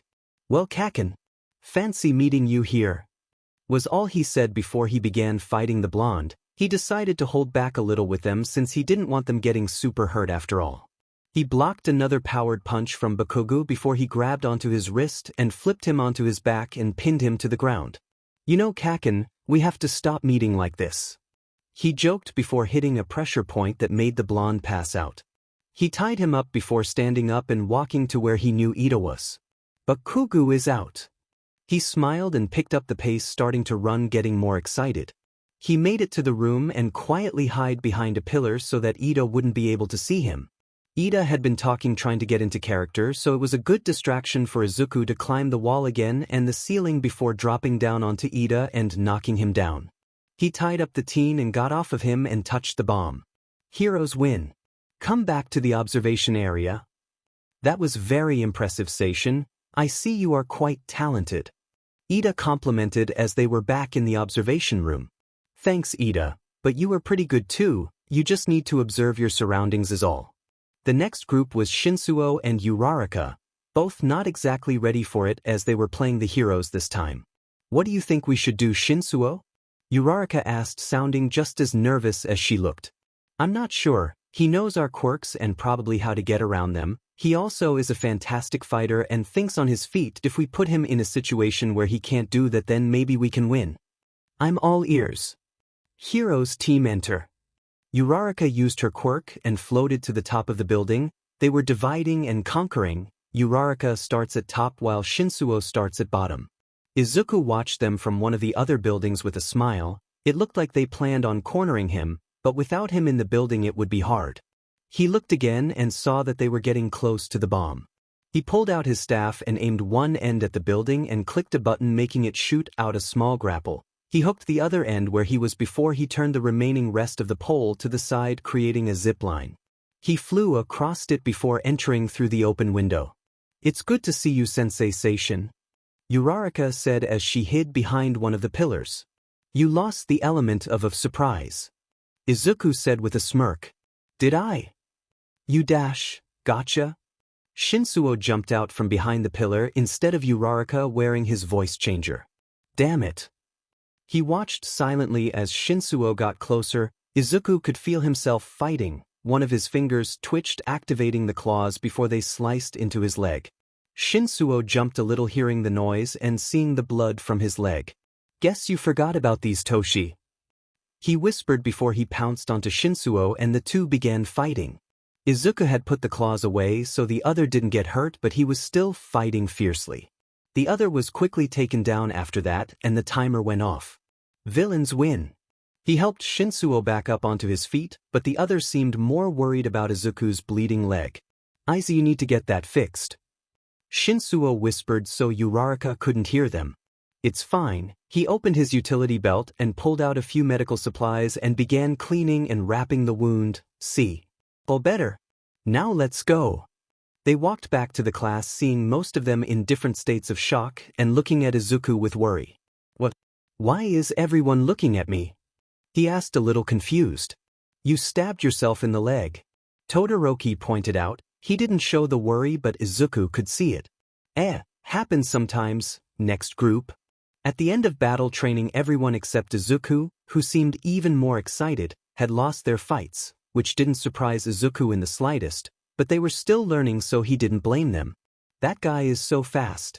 I wonder what his quirk is," Kaminari said as they began undressing from their costumes. "Yeah, maybe it had something to do with energy?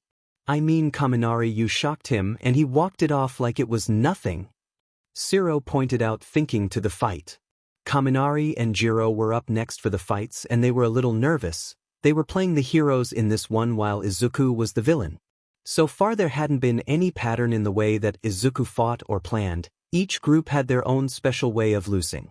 "So, Kaminari, I'm going to use my quirk and listen to where he and the bomb are, and then you use your quirk and shock him and I'll touch the bomb." Kaminari nodded along with Jiro. They went into more detail until it was their time to go into the building. They walked into the building looking around for clues when there was a noise above them.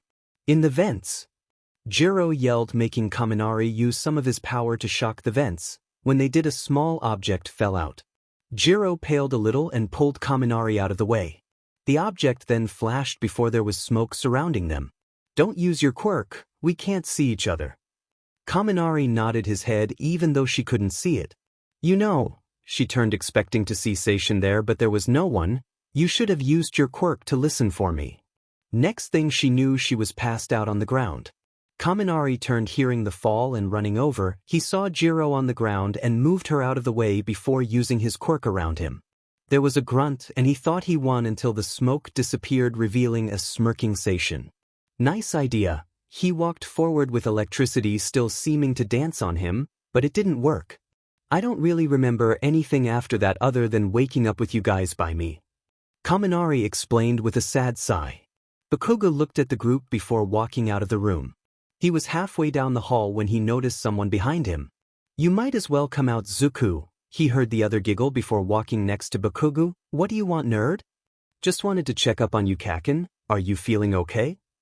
Bakugo knew what he was asking. He may have been with Izuku, Shinsuo, Aizawa, and Yamada most of the time, but he still had to be at home. "Fine, nothing new, just the usual." Izuku hummed in understanding and kept walking next to the blonde. "You gonna make any new friends?" He could almost hear the smirk in the other boy's voice. "Hell no. Those extras are annoying as hell." The other boy started walking backwards in front of Bakugo. "Really? Because it looked like you almost wanted to talk to Kirishima, Mina, Siro, and Kaminari. Izuku teased, making the other blush and angry. Shut it. Hey guys. I'm back. This chapter's short, but I hope you like it. Excuse me. Is it true that All Might and even the once Vigilante Seishin are teachers here? One of the news people asked as they shoved a microphone into the boys' faces. Oh, I'm not in the hero course, so I'm not sure. Sorry ma'am, but we're almost late to class. Izuku grabbed Bakugu's and Shinsu's hand and started dragging them through the crowd of reporters even though they were still shouting at them. Once they made it to the front of the gate, Aizawa and Yamada were standing there looking sad. Normally the three would have gone with them too, but they wanted to walk. Izuku sent a nod to them as they finally walked inside the building. He waved them goodbye as he went to the teacher's lounge to change into his costume. Once he was done, he went to the class and didn't see Aizawa there. Good morning guys, gals, and non-binary pals. Erasure Head's gonna be late for now, so why don't I answer some of your questions? He said, sitting on top of the desk with a smirk under his mask. A few people cheered while others seemed to begin to think of questions to ask. Fantastic, raise your hands though. People raised their hands and Izuku called on Kaminari. How'd you get caught? He shouted, almost jumping out of his seats. Izuku smiled and tilted his head. Well, it was after I helped Erasure Head and Present Mike with a villain and collapsing building. I had walked out and an officer shot me. I was already losing a lot of blood that I was about to pass out, so I ran and Erasure Head followed me. Then he took me here and we came up with a way for me to still be a vigilante but not get caught. Izuku explained casually, though he could see the shock written on all of their faces except the ones that already knew that. What's your quirk? Momo asked this time. Well now, I can't tell you that, but if you find out my real identity then I'll tell you. Just as he said that, Aizawa walked in with a sigh, not even acknowledging Izuku. Everyone in your seats. Izuku hopped off his desk and sat on the office chair in the room. Today we'll be talking about Dash. When lunchtime rolled around, Izuku decided to sit in the teacher's lounge and take a nap. He hadn't gotten much sleep the night before and he was kinda bored anyway.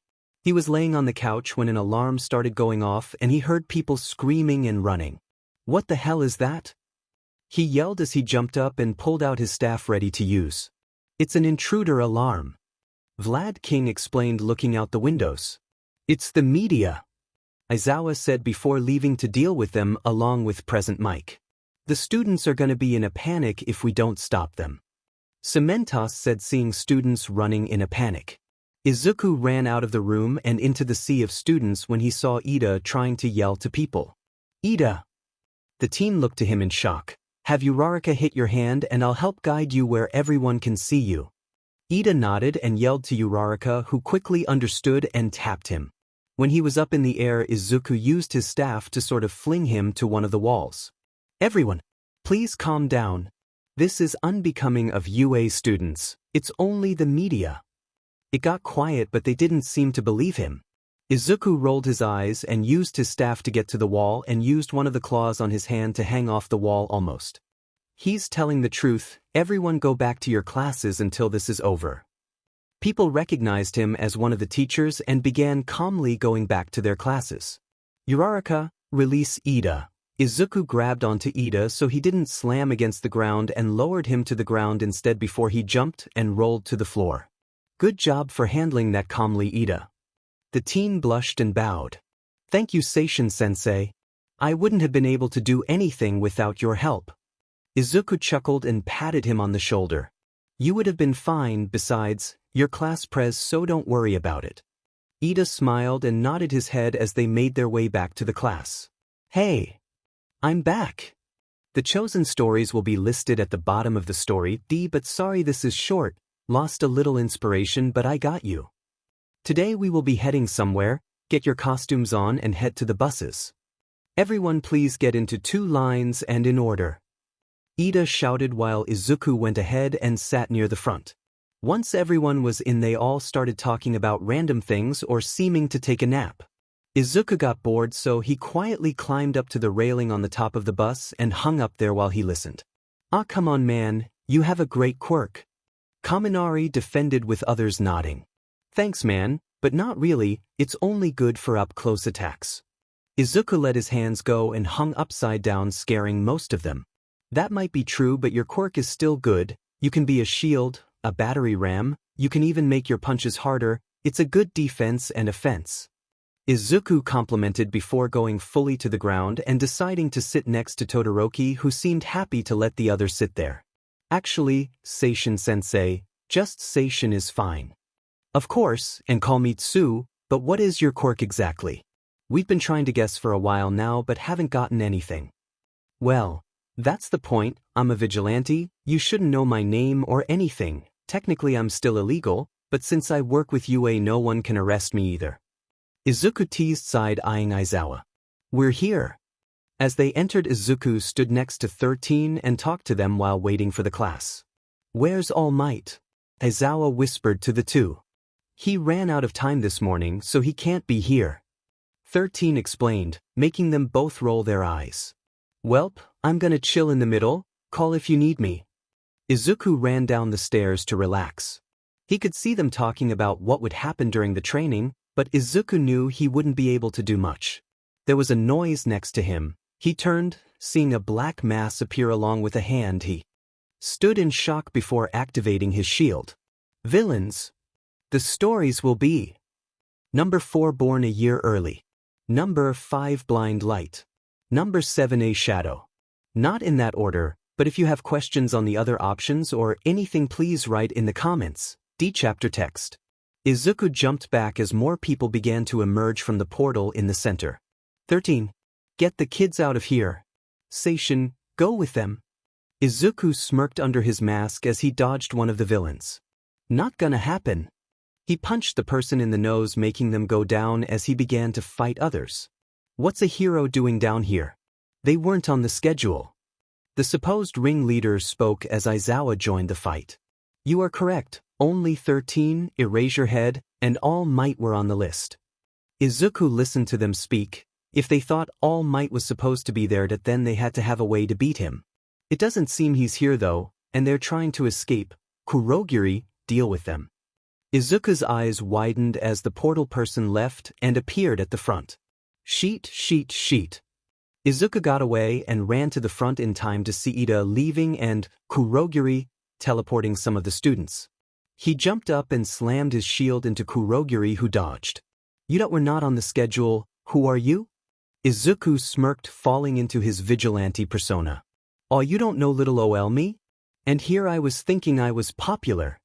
He slammed into the villain again, sending him back away from the other students. It seems you're stronger than expected. He teleported away again as Izuku grunted. Are you all okay here?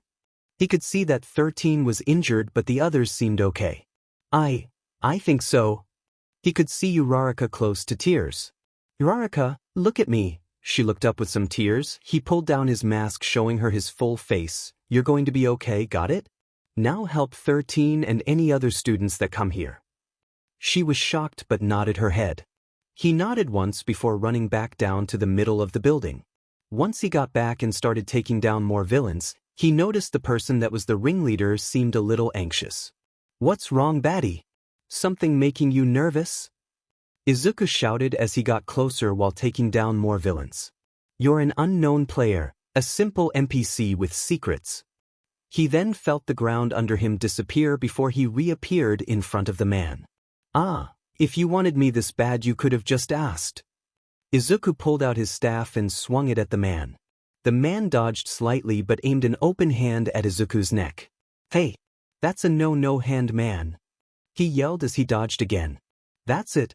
Kurogiri, bring out the Nomu. Izuku jumped back again, seeing Tsu, Mineta, and Shinso near the shore. Bring it, hand man. He shouted, trying to keep the attention on him so they wouldn't notice the students. The ground shook as a portal opened. He could see a dark figure begin to come out of the portal. He didn't get time to think though, as it raced towards him, making him jump up and over the creature. Though it didn't buy him any time as it grabbed onto his leg and slammed him into the ground. Izuku! He heard someone shout as he blanked for a moment. He was able to move out of the way though as the creature let go for a second. Ah, come on, hand man, that wasn't very nice, was it? He could feel some blood going down his face and his ankle hurt slightly. He saw the creature standing still, seeming to wait for orders. That's it. You're right, maybe I should aim for your teacher instead. Noma get dash. He was cut off as Izuku ran up and punched him in the jaw, sending him to the ground. Stay down. He put his staff away but never turned his back to the villain or the creature. He flexed his fingers, making the claws appear, and turned to the portal man. Tell me what you're doing here or he gets it. He pointed one of his hands down, making it easy to get to the other man's throat. You won't. Heroes don't kill. Izuku smirked. Good thing I'm not a hero, now talk. Though we came here to kill All Might, he isn't here, so we might as well kill a few kids, though you've made that difficult, isn't that right, Shigaraki? Izuku saw the man move before feeling pain in his chest. He somehow got enough time to decay parts of his costume and a little of his chest. You're right. The man's words were a little slurred as he spoke. Time for some payback, Nomu. Kill him. Izuku's eyes widened as he felt something pull him. He had hoped it was Aizawa, but he was wrong as he was slammed into the ground again. This is just rude. He used his claws to slash at the creature's chest and arm, making it let go as he leapt away, ending up next to Aizawa, who had finished off the other villains. Kid, you need to leave, that thing is trying to kill you. I know. You deal with Ringleader and any stray students, I got Big Bird. Before Aizawa could protest, he jumped at the creature that had healed. Over here, big man. He shouted, getting the creature's attention again. Izuku had been hitting and dodging the bird monster for a while now, or what seemed like a while. Izuku slipped up though, ending with him crushed under the monster and Aizawa down for the count. You know, for an unknown NPC, you've been fun. Who are you? Izuku coughed. His mask and hat had already fallen off. You wanna know that bad? Well, hand man. My name's Seishin. The man jumped a little. Really, I know a lot of people that would like you dead. What's your real name then? Izuku smirked. He twisted and used his shield like a knife and cut the creature's head off with one swift motion and stood up once it moved. You want to know my name? Fine. He pulled out his staff and stood straight up, almost like he wasn't in pain or injured. My name's Midoriya Izuku, I'm a vigilante, and I'm quirkless. I am here. All Might fought the creature while Izuku got Aizawa to safety by carrying him up the steps. He set him down and was about to leave when someone grabbed onto his arm. Seishin. Wait. He saw Mineta grabbing onto him and quirked an eyebrow. You're quirkless? You could die out there. Izuku smirked and glared. Really? I can kick your butt easily. You want to fight, hand man or Big Bird down there? The other teen seemed frozen. Exactly. Get Aizawa help and stay. Here. He jumped back down into the fight and immediately targeted Shigaraki. As they fought, he saw Todoroki, Katsuki, and Kirishima helping All Might from the sidelines. He knocked the villain down before jumping and landing next to them. Kaken. Shudo. Kirishima. Has your day been? Mine's honestly kinda painful at the moment. Bakuga gave him a look and knew he was still in vigilante mode. Thought you were supposed to pretend not to know us. Izuku chuckled and shook his head. Well, since most of them know my name and that I'm quirkless, I thought, what's the point? So now I do what I want. He heard Shigaraki scream inside. Of course the guy screamed when his creature flew out the building. Speaking of doing what I want, be right back. He ran back and punched Shigaraki in the jaw again. You sure scream a lot, don't you? The man yelled again and lunged at Izuku, only grabbing onto his shoulder before a bullet hit Shigaraki in the shoulder. I've returned with heroes. The teachers finally arrived as the villains left. Izuku glared at the portal before he felt himself stumble slightly. Izuku, he looked as someone caught him. Seeing Todoroki, are you okay? Izuku smiled a little. You're my knight in shining armor. Izuku saw Todoroki blush hard and glare, though it didn't last long as he began coughing and blood left his mouth. Oh, that's fun. I probably have a punctured lung. That was the last thing Izuku said before he passed out. Izuku woke up a little drowsy and looked around the room, seeing white walls. He sat up fully and looked around more. There was another bed next to him and the person seemed to be awake. Without thinking, he stood up, though he felt the slight ache in his legs. Izuku lay back down. He looked at the person and realized it was Aizawa. You were injured pretty badly. Izuku huffed before he walked over to Aizawa's bed and stood near it. "You're okay." Aizawa was about to say something, but he saw Izuku's eyes and knew he wasn't very lucid at the moment. "Thought I wasn't able to protect you." Aizawa moved a little and patted the bed. "Come on kid, lay down." Izuku nodded and practically fell into the bed before he grabbed and held onto Aizawa like his life depended on it. "Kiyama, can you take over my class today?" The female hero looked confused before her eyes settled on Izuku, who was still asleep and grabbing onto Aizawa for dear life. "Are you sure? I can stay with the kid." Aizawa shook his head. "He's woken up almost every night screaming he won't let me go, don't want him waking up with me not there." Kiyama nodded in understanding as she left the room. Aizawa turned as he heard a small whimper from next to him. "It's okay kid, I'm here." He pulled the younger closer and felt him calm down. The class was nervous when they entered the classroom and saw Midnight sitting there instead of Aizawa and Seishin, or Midoriya they guessed. "Where's Aizu?" Shinso asked quietly enough so only himself, Katsuki, and Todoroki could hear. "Your dad's with him still, apparently he hasn't been able to sleep well and it isn't helping his injuries." She pulled out a pass and began writing on it. "Here, you three can go sit in there for your classes, I know you were going to ask." The three thanked her before going to Recovery Girl's office. The three entered and saw Izuku asleep but not Aizawa, who looked worried. "Oi, how's the nerd?" Katsuki asked, pulling a chair over with the others. "He's tired, keeps waking up jumpy." Katsuki and Shinso nodded their heads since they were used to it after a bad night. "He'll be like that for a while here." Shinso reached over and slowly made Izuku let go of Aizawa, before dragging him over to them. "Go teach the class, we can handle him." Aizawa seemed like he wasn't gonna consider it but agreed and left the three. "This isn't funny Bakugu." Todoroki whispered with a glare at the blonde. "What are you talking about? This is hilarious." Katsuki tried holding back his laughter with Shinso doing the same. The two were laughing because at the moment Izuku was clinging to Todoroki like his life depended on it and sitting on his lap while Todoroki had a hard blush. "This is pretty funny." Todoroki glared at him again, making them laugh harder.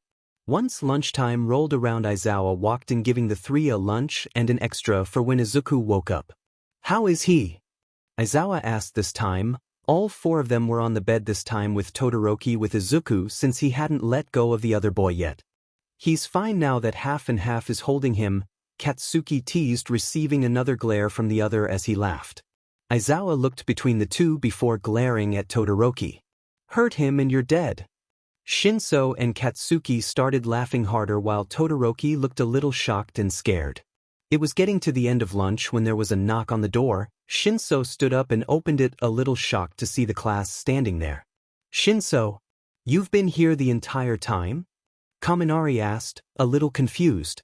"Yeah, why are you all here?" The class looked around a little nervous. That we wanted to make sure Seishin was okay. He was really hurt last time we saw him." Shinso stared at them for a moment. "You guys can call him Midoriya, you know that right? And he's fine, you'll see him tomorrow." The class all nodded before leaving, though a few lingered just to make sure. Izuku had come back the next day with a few bandages still on but otherwise seeming pretty normal. The class noticed pretty quickly though that he was a lot more quiet and a lot less sassy and teasing. Katsuki and Shinso knew why. It was pretty obvious this would happen after the class knew his real name and that he was Quirkless. "Okay, that's it kid." Izuku looked to Aizawa confused as the man picked him up off the couch. "Go to lunch and talk to the students." Izuku tried to jump out of the man's hold. "Nope. Not happening." Izuku jumped out of the man's grasp but didn't run. Aizawa usually had fun messing around with the kid, but he could tell that he wasn't messing around at the moment. "Kid," Izuku looked at him like a scared animal. "What's wrong?" Izuku got out of a defensive pose and rubbed his arm. "What if they don't like me?" Aizawa didn't say anything. They all knew me as Seishin, the vigilante who could beat anyone. But now they know I'm just Midoriya Izuku, some quirkless kid that's in over his head. Aizawa sighed and pulled the kid into a hug. "Izuku, you and Seishin are the same person, you're both strong and help anyone you meet, they won't see you any different." He felt the kid relax in his hold. "Now, why don't we properly introduce you?" You are a student this year after all. Izuku had actually almost forgotten that he may have been an assistant teacher for a while, but he was still a student. Fine. Everyone was back in the classroom now since lunch was over. They saw Aizawa there but not Izuku. Aizawa-sensei. He looked to Uraraka. Is Seishin-sensei okay? Yeah, where is he? The class voiced their own worries. Aizawa sighed and stood up. Everyone quiet. Once the class was silent, he spoke again. I would like you all to meet your classmate. You can come in. The class was silent as the door opened and a teen walked in. He stood in front of the class and nervously rubbed the back of his head. Hi. My name is Midoriya Izuku, but you all know me as Seishin. I'm your classmate. It was silent for a moment, making Izuku even more nervous. What? Most of the class shouted, making the teen jump. After that it devolved into chaos for a moment. Quiet! Aizawa shouted before turning to Izuku. Do you want to answer questions? Izuku nodded his head. Okay, raise your hand if you have a question. A good portion of the class raised their hand. Aizawa picked Uraraka first. So you're actually our classmate? How come you haven't been doing activities with us? Izuku chuckled. Well, I've been an assistant teacher for almost 4 years now, and I've been a vigilante for longer. I have more experience than you guys. So there wasn't a need at the moment for me to do it with you guys if almost every night I was out doing something similar. A few hands went down. Shoji was picked next. How did you become a teacher? Izuku had to think for a second.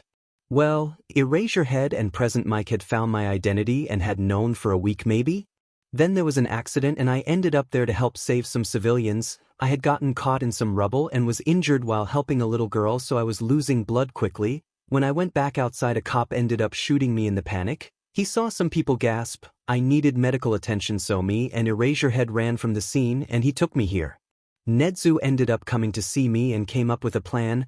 I would work as a teacher then a student so that I was protected by UA and so I could get a license to save people. Kaminari was picked next. You're quirkless, right? Izuku nodded his head. Yep, which also means I'm not technically a vigilante. To be a vigilante, you have to use your quirk without a license. Since I don't have a quirk, I can't be arrested for it, but I also can't run around saying I'm quirkless since it could make helping people more difficult and make more villains target me and others I know. This time Mina spoke out. Wait, so you have other people that know you're a vigilante? Izuku smiled and nodded his head. Yes, you all know them actually. That got a few more gasps and people to look around. I've known Kaken, or you guys call him Bakugu, since I was little. Our moms used to be friends, so we grew up together. And Toshi, or Shinso, I've known him since I was young too. We grew up in the same area. They've both known I was a vigilante since we were 9. The class looked at them shocked. Izuku smirked this time though, and Shuto, or Todoroki, has known me since the recommendation student test and has known I'm a vigilante since the beginning of the year. The class dissolved into more chaos, though, as now the 3 were receiving more questions while some commented on how amazing Izuku had been. Maybe them knowing wasn't terrible. Even though it hadn't been long since the USJ, it didn't mean they got a break. It actually meant the opposite since the sports festival would be approaching and quickly. Seishin-sensei. Izuku looked up from his notebook to see Uraraka, Hida, Tsu, Shinso, and Todoroki standing in front of him. Are you participating in the sports festival? He chuckled a little and closed his notebook.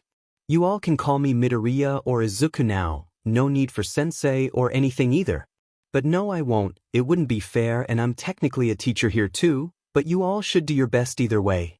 He pumped his fist into the air with some of the others joining him.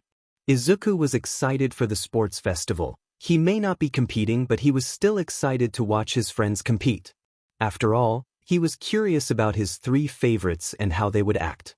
Katsuki focused a lot on his quirk even though Izuku had told him to train without. He was a great quirkless fighter too, but he wasn't the best. Todoroki only ever used his ice. He didn't ever use the other half of his quirk, and Izuku knew why, but now would be a great time to change that.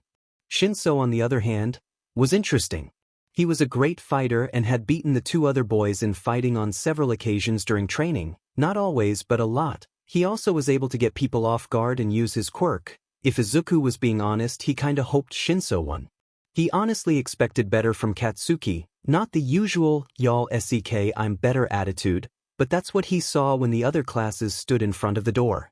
You're 1A? I expected the supposed best class to be better than you all. He recognized the person from the files, Monama Nido from class 1B, able to copy quirks. How about you get out of my way, extras?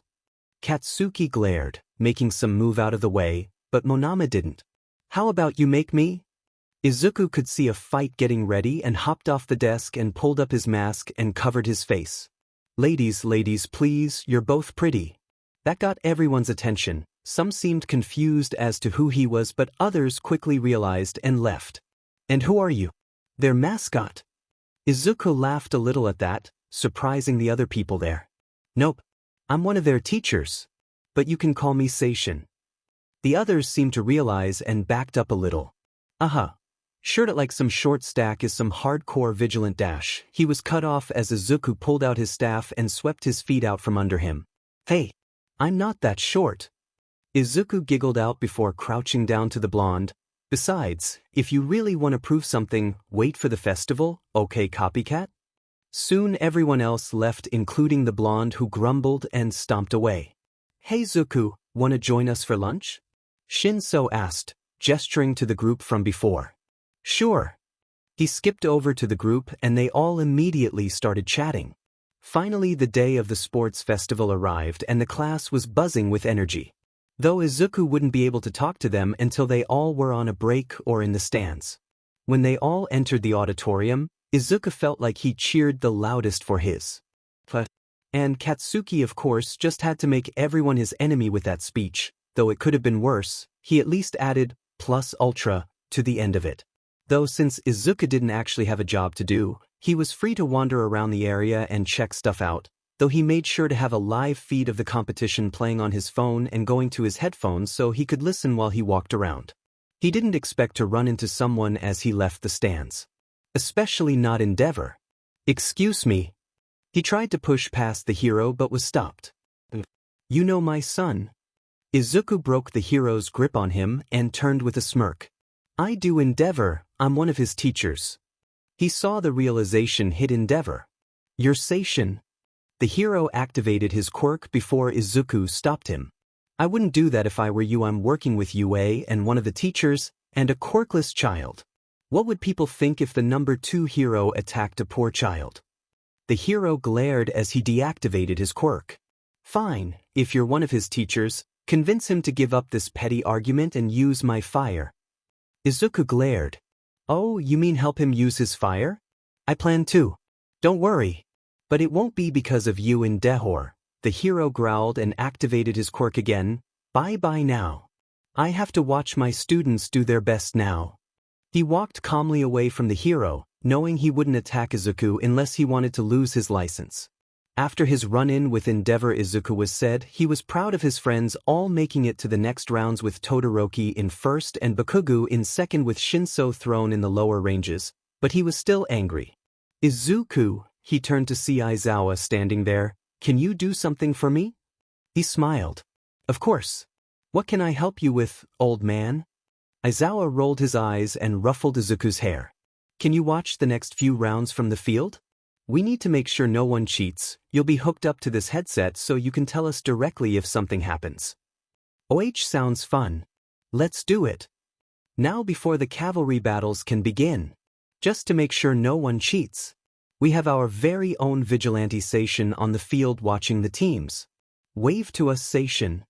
Izuku waved while jumping up and down as the crowd cheered. Back to who you really came to see. Let the battle begin. Izuku was excited. He got to see everyone fight all together as teams. Some of the combinations were honestly really interesting, though he wanted to laugh when Monoma and Bakugo had their own mini-fights.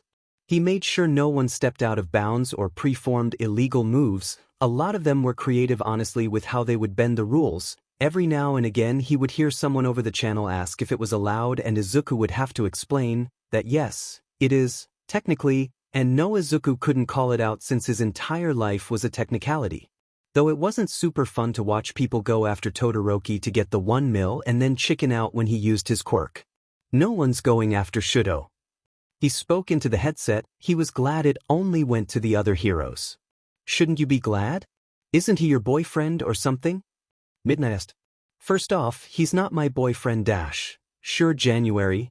Shut it. Second, no, if no one goes after him it shows people that they're too scared of losing rather than winning. If you're scared to lose a game then you'll be even more scared to fight a villain. He's right, they aren't proving themselves. He was glad someone agreed with him, but the people won't care, they just want to show. Izuku grunted at the sad reality. Wait, can they do that? Present Mike asked, watching Bakugo leave his group. Yep, he isn't touching the ground or anything so Present Mike cut him off with a sigh. Technically it's not against the rules. Thank you Izuku, you're Shuta's kid, we get it. Izuku laughed at the frustration. Izuku was amazed. That last part with Shinso, Bakugo, and Todoroki was intense. Todoroki had even used his fire. But that had made him hesitate. He had always known that Todoroki didn't like using his fire, he never knew why though. Sure, he had ideas and theories, and knowing the guy's dad didn't help paint anything in a good light. At the end with the winners announced, Izuku walked over to his class and friends and congratulated them. They did good after all.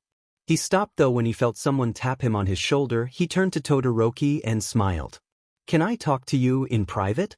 Izuku nodded and said goodbye and good luck to everyone before following the other into an empty hall. Is everything okay, Shuto? He lightly touched the other's arm, but moved it away when the other flinched. There's something I need to tell you. Izuku smiled. He took a step back and sat down against the opposite wall with Todoroki following suit. You can tell me anything, Shuto. I'll always listen. Todoroki seemed to calm down at that and smiled for a moment before going back to a serious and sad look. Do you know what quirk marriage is? Izuku was shocked but not surprised. He knew endeavor was bad, but to drive someone to that and treat a child like that? Todoroki seemed almost scared though, like Izuku wouldn't believe him. Of course Izuku believed him. He knew how bad adults could be. It wasn't a long shot for the number 2 hero to be such a d-dash. He lunged forward and tackled the other into a hug, forcing Todoroki to lean onto the other wall for support. I'm sorry, God, none of that should have happened to you. Todoroki was shocked but hugged back just as tightly. And don't blame yourself for what happened to you, your mother, or siblings please. It's not your fault, so don't take the blame. He felt Todoroki shake slightly and his shoulder was becoming damp. Thank you Izuku. He smiled and ran his hand through the other's hair to calm him down. After a couple minutes he calmed down.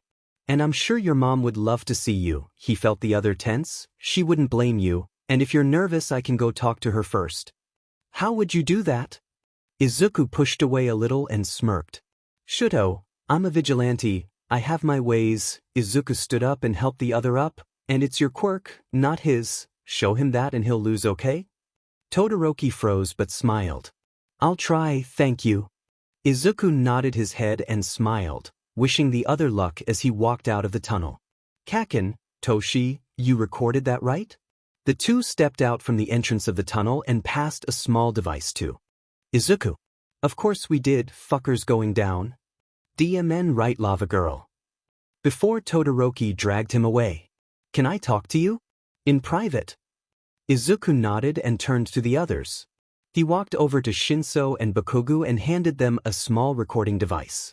Follow us and record anything said. I have a feeling I know what this about. He took a step back and waved. Good luck everyone. The two friends looked to each other before following the two and staying hidden. After Izuku's talk with Todoroki, he really hoped he wouldn't run into Endeavor again. He didn't know what he would do, but it wouldn't be pretty. The next round was the 1v1s and Izuku was a little more than excited. The first round was between Shinso and the Monoma guy that had been at the door for his class. Toshi. The boy turned around and saw Izuku running up before he was tackled into a hug. Good luck. You got this. Shinso hugged the shorter back before ruffling his hair. Thanks, and I know I do. The two laughed for a moment. So, what's your plan with Endeavor? Izuku smiled, though this one had more malice behind it. I blackmail him. If he thinks about touching any of them again he'll be exposed. Or maimed. Haven't decided yet. Shinso rolled his eyes, knowing Izuku was joking mostly. Yeah, well, make sure to include me and Lava Girl. Izuku nodded before walking back to the stands. He placed his head on top of Todoroki and his arms on the other boy's shoulders. He flinched for a second but calmed down when he realized it was just Izuku. "So, who do you think is gonna win?" Zero asked. "I don't know, that Monoma guy though is a real piece of work." Kaminari pointed out with a small laugh. "Could say that again, but we don't know what his quirk is." "I do." Izuku cheered, getting everyone's attention. "It's a copying quirk. Anyone he touches, he can copy their quirk and use it for about 3 minutes. And if I'm right, he touched his friend Testu, who has a hardening quirk like Kirishima, Uraraka, and he touched me, though that won't be going well." Izuku smirked, making the class shiver. "Remind me to never get on his bad side." The fight was interesting to watch, to say the least. Shinso had mostly dodged and used a few powerful punches, while it seemed like Monoma was just trying to hit hard and fast while he still had the quirks. And once he had run out of Tetsu and Uraraka's quirk, he had boosted about how he had one of his Seishin's quirk, and Shinso had outright laughed in his face. It ended quickly after that though, with Shinso using his quirk at the last second.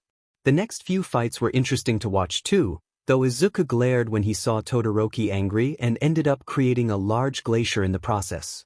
When it came to Uraraka versus Bakugo though, Izuku went with Ida to talk to her. Other than the 3 main ones he talked to, Ida and Uraraka were 2 of his favorites, along with Tsu.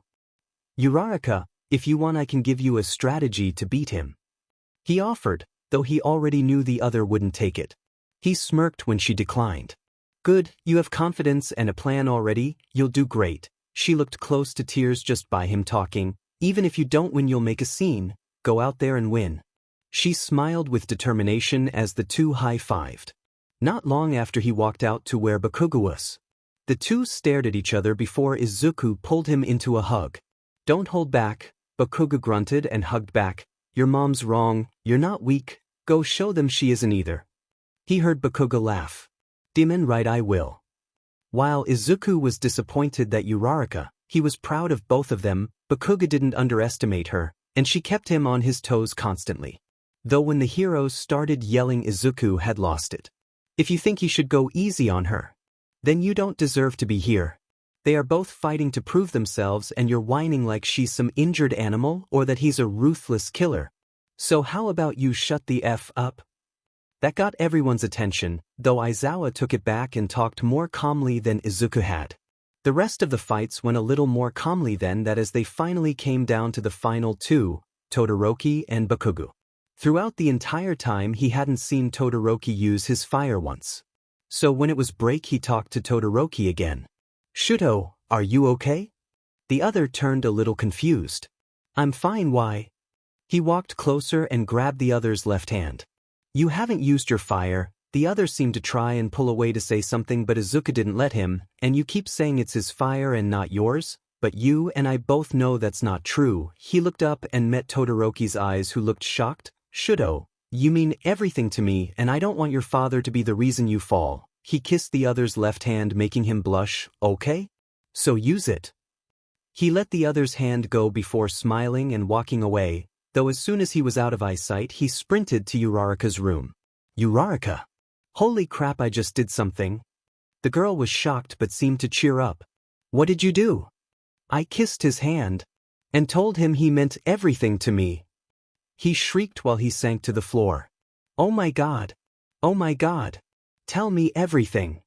Izuku was amazed while watching Bakugo and Todoroki fight. Todoroki had actually used his flames and it was beautiful to watch. It's like a fusion between the Tadatoka fight and the Todobaku fight, though he was a little sad when Bakugo had won. After awards were handed out, Bakugo isn't chained up but still a little salty. Izuku had all but ran down and tackled the 2 into a hug. "Oh my god! You 2 were amazing. It was so cool to watch. And that move you pulled, Kaken, was awesome, and Shuto, you actually did it. I'm so proud." He hugged the 2 again before going to Tokoyami. "You did great. Dark Shadow was so cool. And you thought of ways to distract your opponents even." Izuku kept talking about how well the 3 did in their fights, though in the back of his mind he knew he had to make a few stops that night. Rei sat in her bed re-watching the sports festival. She was so happy to see her son doing well and even using his flames. Maybe he would even visit soon? Her train of thought was cut off as she heard a knock at her window. She walked over, pulling the curtains back, and almost screamed seeing someone hanging there. He smiled and waved a little. She slowly opened her window and let him in. "Thank you. Hi. I'm Midoriya Izuku. I'm a friend of your son's." He explained quickly. At the mention of her son, she seemed to calm down. "Oh, is he with you?" He shook his head a little sad. "That's actually why I'm here. He's thinking about visiting you soon, but he wanted me to ask something first." She nodded her head with hope. "Do you hate him?" She shook her head and smiled. "I could never hate him. He's my son. He means everything to me. I was afraid that he hated me for what I did to him. That will he really visit soon?" The boy smiled brightly. "Sooner than you think," and he pulled her into a hug, surprising her a little but not unwelcome. "Thank you for taking care of him." He let her go and went back to the window. "I'll visit again maybe. Have a good night, Miss Ray." "Thank you, Midoriya, and you too." She closed the window with a large smile. Her son was coming to see her. Izuku didn't bother to knock on the window this time. All he did was climb in, and the person on the bed was awake. "Sorry to wake you, Ingenium. Just needed to make sure you weren't dead." He joked a little. "It'll take more than that guy to kick me down." Izuku was the other Idas asleep on an extra bed and couch. "Good." He leaned against the bed. "I don't know what Ida would do without you," Tensei hummed. "It was Stain, right?" "Yes, it was the hero killer." "Do you know why he didn't kill you?" No, he only talked about true heroes, then left me there." Izuku glared at the ground. "Right? He's still in Hosu according to my sources. I'll keep an eye out for him. Wouldn't be the first time he ran into me." He was about to walk away when Tensei grabbed his arm. "Wait, your Seishin, will you do me a favor?" Izuku nodded his head. "Please, look after Tenya. I'm not there all the time, but you are, so make sure he doesn't die." Izuku looked to the younger brother who was still asleep. "Of course, don't die on us, hero." Izuku mock saluted before falling out the window. "Now that you're all back," Aizawa and Izuku stood at the front. "You all need to choose hero names." Izuku nodded his head. He loved choosing his name honestly. "Whoa, really? This is gonna be so cool." Aizawa looked to Izuku to talk. "I'm gonna help with it along with me," Midnight yelled while bursting into the room and shocking the class. "Wait, Aizawa-sensei, why aren't you doing it?" Uraraka asked. Aizawa stared for a moment. "I'm not good at it." Izuku laughed a little, thinking about the story Present Mike had told him. "Okay, let's get started." Midnight and Izuku passed out whiteboards and markers. "Write a name you want, then come and present it to the front. Me and Midoriya will either give the okay, fix it, or tell you to choose a different one." Izuku stood against the wall watching the others until someone asked him a question. Midoriya?" He turned to Toru. "How did you choose your name?" Izuku smiled. "Are you guys actually curious?" Some of the class nodded their heads or gave verbal answers. "All right, let me draw it out for you." He walked to the board and began writing random things on it. "When I first started out I didn't have anything, but a lot of people called me a ghost since I just disappeared a lot. So I used that and thought of something else, and I took the ghost kitsune's name Seishin." Izuku finished setting the chalk down and leaning against the board. "Oh, that's pretty cool, Midoriya." Izuku smiled. "Thanks, Uraraka." Pretty much everyone had a name, even though a few had to go through changes. Though Izuku did laugh at Katsuki for a minute straight. They next had to choose who they were going to intern with for the next week. Izuku was in the teacher's lounge for that, though, looking over the hero killer case. He might not have been super close to Ida or the hero, but he still considered them his friends. He was looking at the places the hero killer had been striking and who exactly it was. He didn't think he had ever seen or heard of the hero killer till more recently. Flipping through the file one more time, he stopped at a page and his eyes widened. It was a picture of the hero killer, though it was pretty grainy. He could still tell who it was. "I will be the one to fix this world." Izuku distinctly remembered that sentence from the guy. He looked over the case file again and everything started making more and more sense. The guy was trying to get rid of what he thought as fake heroes and leave only the ones he thought of as good people, which seemed to only be All Might and Izuku at the moment. Seemed like it was time to plan another trip to Hosu. It was the day all the students would be going to their internships and when Izuku planned on going to Hosu, though the others didn't know that yet. What do you plan on doing while we go to internships? Shinso asked while they all walked to the train station. Oh, nothing really, just a few cases is all. It's gonna be so boring without you guys. He tackled Bakugo with a hug. Hey, get the F off me. Izuku dodged the other with a laugh as they fought.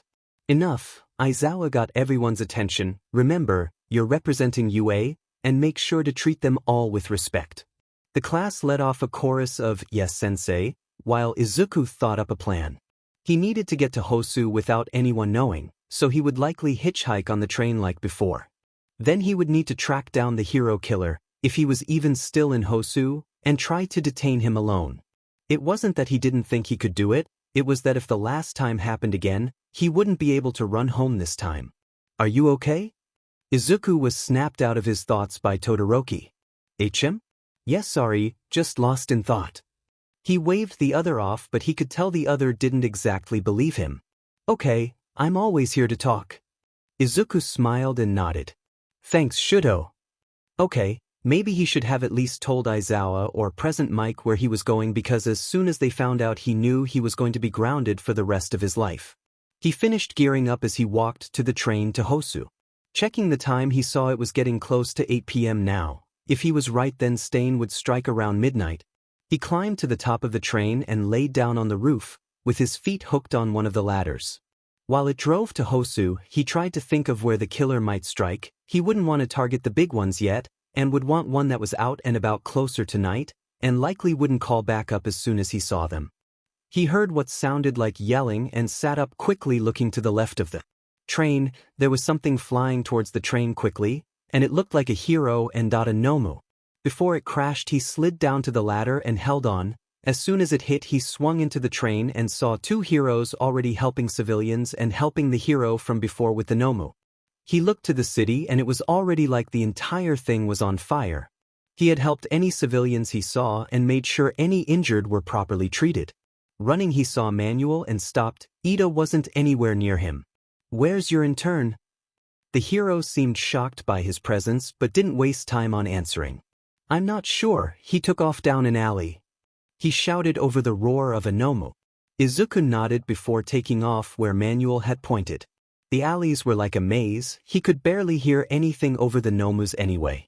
Turning another corner, he finally saw them. A hero was slumped against a wall, seeming frozen, Ida on the ground with a sword to his neck, and Stain standing above him. He threw his shield, making the other back off. He took out his staff and ran at the other as he called the shield back. Swinging once, he was able to get the sword away from Ida's neck. Midoriya, what are you doing here? Izuku crouched low and pulled out his phone, notifying people of his location. I'm saving you. He spun his staff a little lazily while keeping an eye on the downed hero in the corner. Don't get involved. This isn't your fight. Izuku scoffed a little. What are you talking about? Izuku ran over the files in his head. If he was right, then cutting was the way he activated his quirk on people. Your friend came to save you, that's a good line, isn't it? Now what will you do, Seishin? Izuku flinched a little at the voice, remembering the amount of blood he lost. Wait. If cutting activated his quirk, then Izuku would have been affected that night, so it was something else. I told you, didn't I? This has nothing to do with you. Izuku smirked before standing up fully. He pointed his staff to the hero killer. It does actually. We have some unfinished business, don't we, Stain? And going after more heroes? Not a good idea in my book. The two charged at each other. Izuku slid under the other's sword and between his legs before flexing his hands and slashing at Stain's arm. He blocked the other's sword with his shield before jumping up and over the hero killer. Izuku felt heat and quickly ducked. One after another. Too many people are getting in my way today. Izuku smirked at Todoroki. You're not really one to send something like that. You meant you were in trouble and called for help, right? Todoroki asked, freezing the ground with Izuku sliding down next to him and the pro off the ground. Don't worry, the pros will also be here soon. He lit his arm on fire, pushing Stain back more. The ice melted, letting the pros slide down to where the other three were. Someone's time will be up soon, huh? This is just like what the information implies. Todoroki stood in front of the three. I won't let you kill these guys, hero killer. You have good friends in Genium. Stain yelled while leaping and charging at Todoroki. Todoroki held him off while Izuku made sure that Stain couldn't land a hit on either of them. Stain had thrown 2 knives at Todoroki's left side at the same moment. Izuku lunged forward and grabbed one while the other was embedded in his arm. In his other hand he grabbed his staff and swung at Stain's side. Izuku took off again and grabbed the hero killer's arm before throwing him up against a wall. Izuku ran up the wall and kicked the killer to the ground before they both landed. Get back, Izuku! He jumped out of the way just in time for Todoroki to use his ice and push Stain back more. Izuku landed next to Todoroki. Follow my lead. Todoroki nodded as Izuku charged forward. He ran to a wall and up it slightly before turning in the air and aiming a kick to Stain, who dodged. Izuku twisted again and rolled while Todoroki used his fire and ice to attack him again. Once he stopped, Izuku charged again with his staff. They fought for a second and Stain seemed to be slipping up more and more. Izuku flipped and switched to his shield again. Instead of going back though, Stain pushed forward. Before Izuku could dodge, he swung his sword down and hard. Izuku blocked with his uninjured arm, but it was enough to make him stumble a little and hit the wall. There was a lot of blood. He grunted before he fell to the ground. Izuku! A beam of fire was shot at the killer as he tried to get another hit on Izuku. Stain liked the blood, making him freeze again while Todoroki created more ice. Izuku was shocked and worried. He had tried to keep track of Stain's movements while fighting, but now that he was losing he was becoming desperate and even more dangerous. Shuto! He screamed as Stain got close to cutting the other's arm off. Luckily Ida had finally been able to move and broke the sword before kicking Stain away. Ida! He sighed in relief. You got out? The quirk isn't as great as I thought. Todoroki Midoriya, the two looked to him. This has nothing to do with you two, and I apologize. Ida panted out, please run. The hero killer charged again. Out of the question. Todoroki pushed Ida out of the way and used his fire. Doesn't look like he'll let us. Izuku watched them, still trying to move. He's getting antsy. He wants to finish before the pros arrive. Izuku announced. The two nodded as Todoroki tried to keep him back. You're in the way. The hero killer threw a knife. Ida used his own arm to catch the blade. He threw another one and Ida did the same. Ida! Izuku felt himself able to move again, but he had to use the wall to stand. I can move. Izuku looked down, feeling his leg give out slightly. He hadn't even noticed when Stain cut his leg. Let's finish this. Izuku saw Ida and Todoroki doing something. He stood up fully and took a few steps back. He ran up the wall using his claws to get a better grip and flung himself into the air with the help of a pipe. He twisted slightly and pulled his staff out. He hit the killer with the staff before turning and kicking him at the same time as Ida. Ida landed on his feet while Izuku rolled and skidded for a second before slowly trying to get up. Todoroki ran up and made sure the hero killer was out before running over to Izuku, who was cradling his arms. Are you okay? Izuku laughed a little at the question. He definitely wasn't. Fine for now. He took the blade from before out and winced a little. Can you freeze them over? Todoroki nodded before freezing them over. He grunted a little since it hurt his arms. Sorry. Izuku smiled. It's okay, I asked you to. He looked over and saw Native was finally able to move and was tying up Stain. We need to get his weapons off him. They all stood at the entrance of the alley with Native holding the rope for Stain and Izuku using Todoroki to stand. It would be better if you just let me carry you. Todoroki pointed out as he adjusted his grip on Izuku a little. Probably, but who knows, pros might try to arrest me again. He joked. Ida walked over and they all began talking quietly before the pros arrived. Izuku noticed right away that Ida and Todoroki were shielding him from the eyes of the pros as best as they could. And who is this? Endeavor asked. Izuku let go of Todoroki and stood up fully and walked forward. Well, hi Endeavor. It's been a minute. How are you this fine evening? Izuku smirked and knew it set off the other since he couldn't do anything about it. Fine, let's just leave. What you three did was reckless and against the law. Izuku only smirked while the chef of police scolded them. You could go to jail for what you did. Todoroki stood up angrily and glared at the officer. What did you want us to do? Just stand there and die? Izuku stood up and put a hand on Todoroki's chest, pushing him back a little. It's okay, Shudo. The fire and ice user looked at him before nodding and calming down a little. What we did wasn't against the law actually. The officer and hero looked at him confused while he grabbed his wallet and pulled out his hero license. I gave them both permission to fight. Since I have a license, it should give me that power, right? And we all also had permission to fight since the Nomus were running all over town. The officer took the license and looked between him and the card. Your Seishin? Izuku smiled and nodded. But don't worry, I never forgot the few times you almost caught me, chef. The officer glared and handed him back the card, though he did glare at Izuku. I see, we'll leave you to heal then. Once they left, Izuku let out a breath and started laughing. Oh my god, that worked. Todoroki and Ida looked at him shocked. Midoriya, you should have a better thought-out plan. Ida scolded him, making Izuku smirk. I'm not the guy that tried to kill someone for revenge. Ida stopped and looked shocked before smiling a little. Touché. Izuku. He turned to see Todoroki running up to him, panting a little. What's up, Shudo? The other teen stood up straight and looked off to the side. Izuku tried to meet his eyes with a smile. Is everything okay? Yeah, I was just wondering if you would want to maybe go out sometime? Izuku stood there shocked, not sure how to react. The both of them were blushing wildly at this point. If you don't, it's fine. Izuku cut him off. Yes, I would love to. Todoroki smiled and nodded his head. Okay, is Friday at 7 okay? Izuku nodded, still blushing. I'll see you then. Izuku just nodded numbly again until Todoroki walked away. Holy F dash. He pulled out his phone and called Shinso, Baku, Uraraka, Ida, and Tsu. Guys. The F.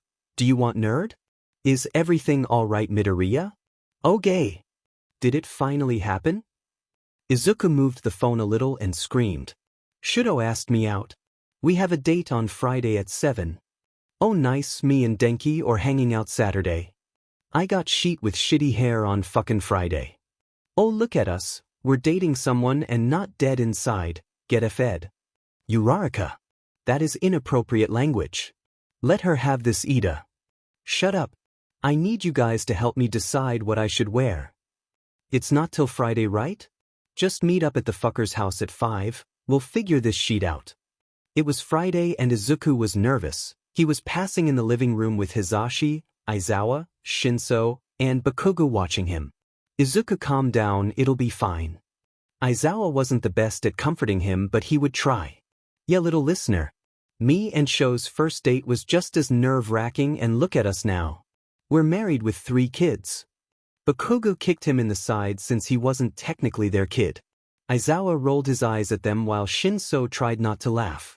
But you two are great together. Shudo's this amazing, beautiful, strong person. He could literally get anyone.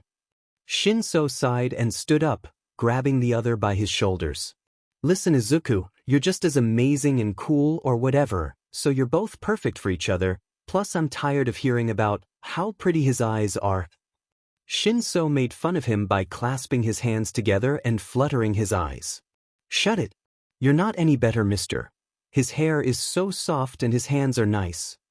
The two started to play fighting while the other 3 just watched them before there was a knock at the door. They went to answer it and were greeted with Tsu, Uraraka, Ida, Kaminari, and Kirishima. Did you seriously invite your boyfriends too? Bakugo stood up and dragged Kirishima inside. If I have to deal with helping you pick sheet out, I'm bringing him. Izuku rolled his eyes and let the others in. Thank you guys so much for helping me with this. No problem, Midoriya. Let's get this show on the road. They had looked through all of Izuku's clothes and had decided on 3 outfits to choose from. A black plain shirt with ripped blue jeans, a white undershirt with a red plaid and black jeans, or a black button-up with leggings. I say the leggings. Uraraka stood up and handed him the outfit. It shows off your legs and the button-up frames you nicely. Cheeks is right, do the combat boots with it.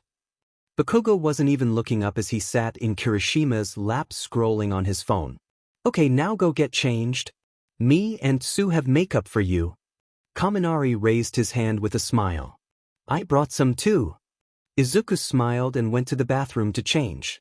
When he came back out, some of them jokingly whistled. You look very pleasant, Midoriya. I'm sure Todoroki will love it. Izuku smiled. Thanks, Ida, but I'm still nervous. Uraraka forced him to sit down while Kaminari moved in front of him.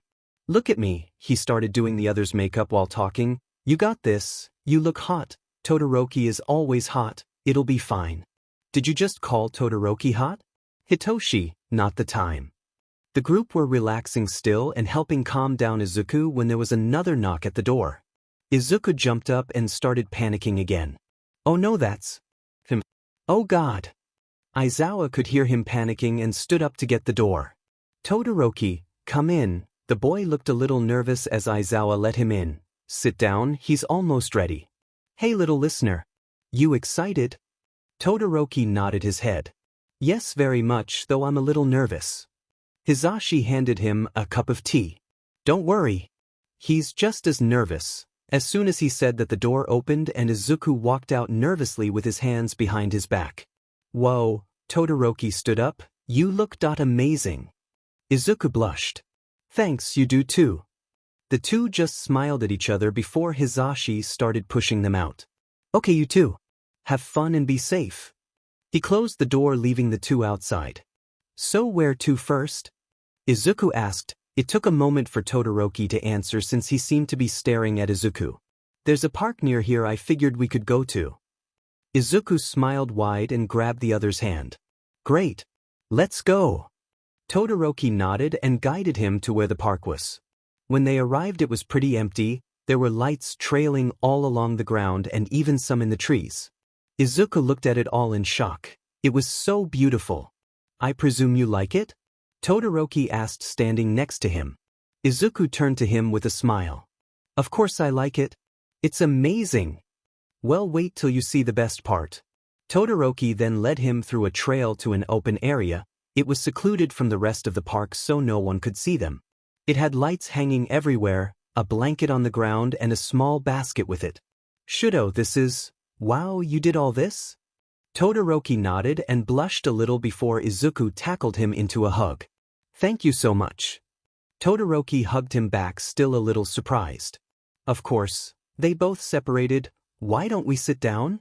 They spent the next couple hours talking and eating. By the end of it, they were both happy and smiling. This was really sweet of you, Shudo. No one's ever done something like this for me. Todoroki took his hand and kissed his knuckles. It's payback for doing that at the sports festival. Izuku blushed before grabbing Todoroki's face and kissing him. The other was shocked for a moment before he relaxed into it and resting his hands on Izuku's hips. And that's payback for being so nice.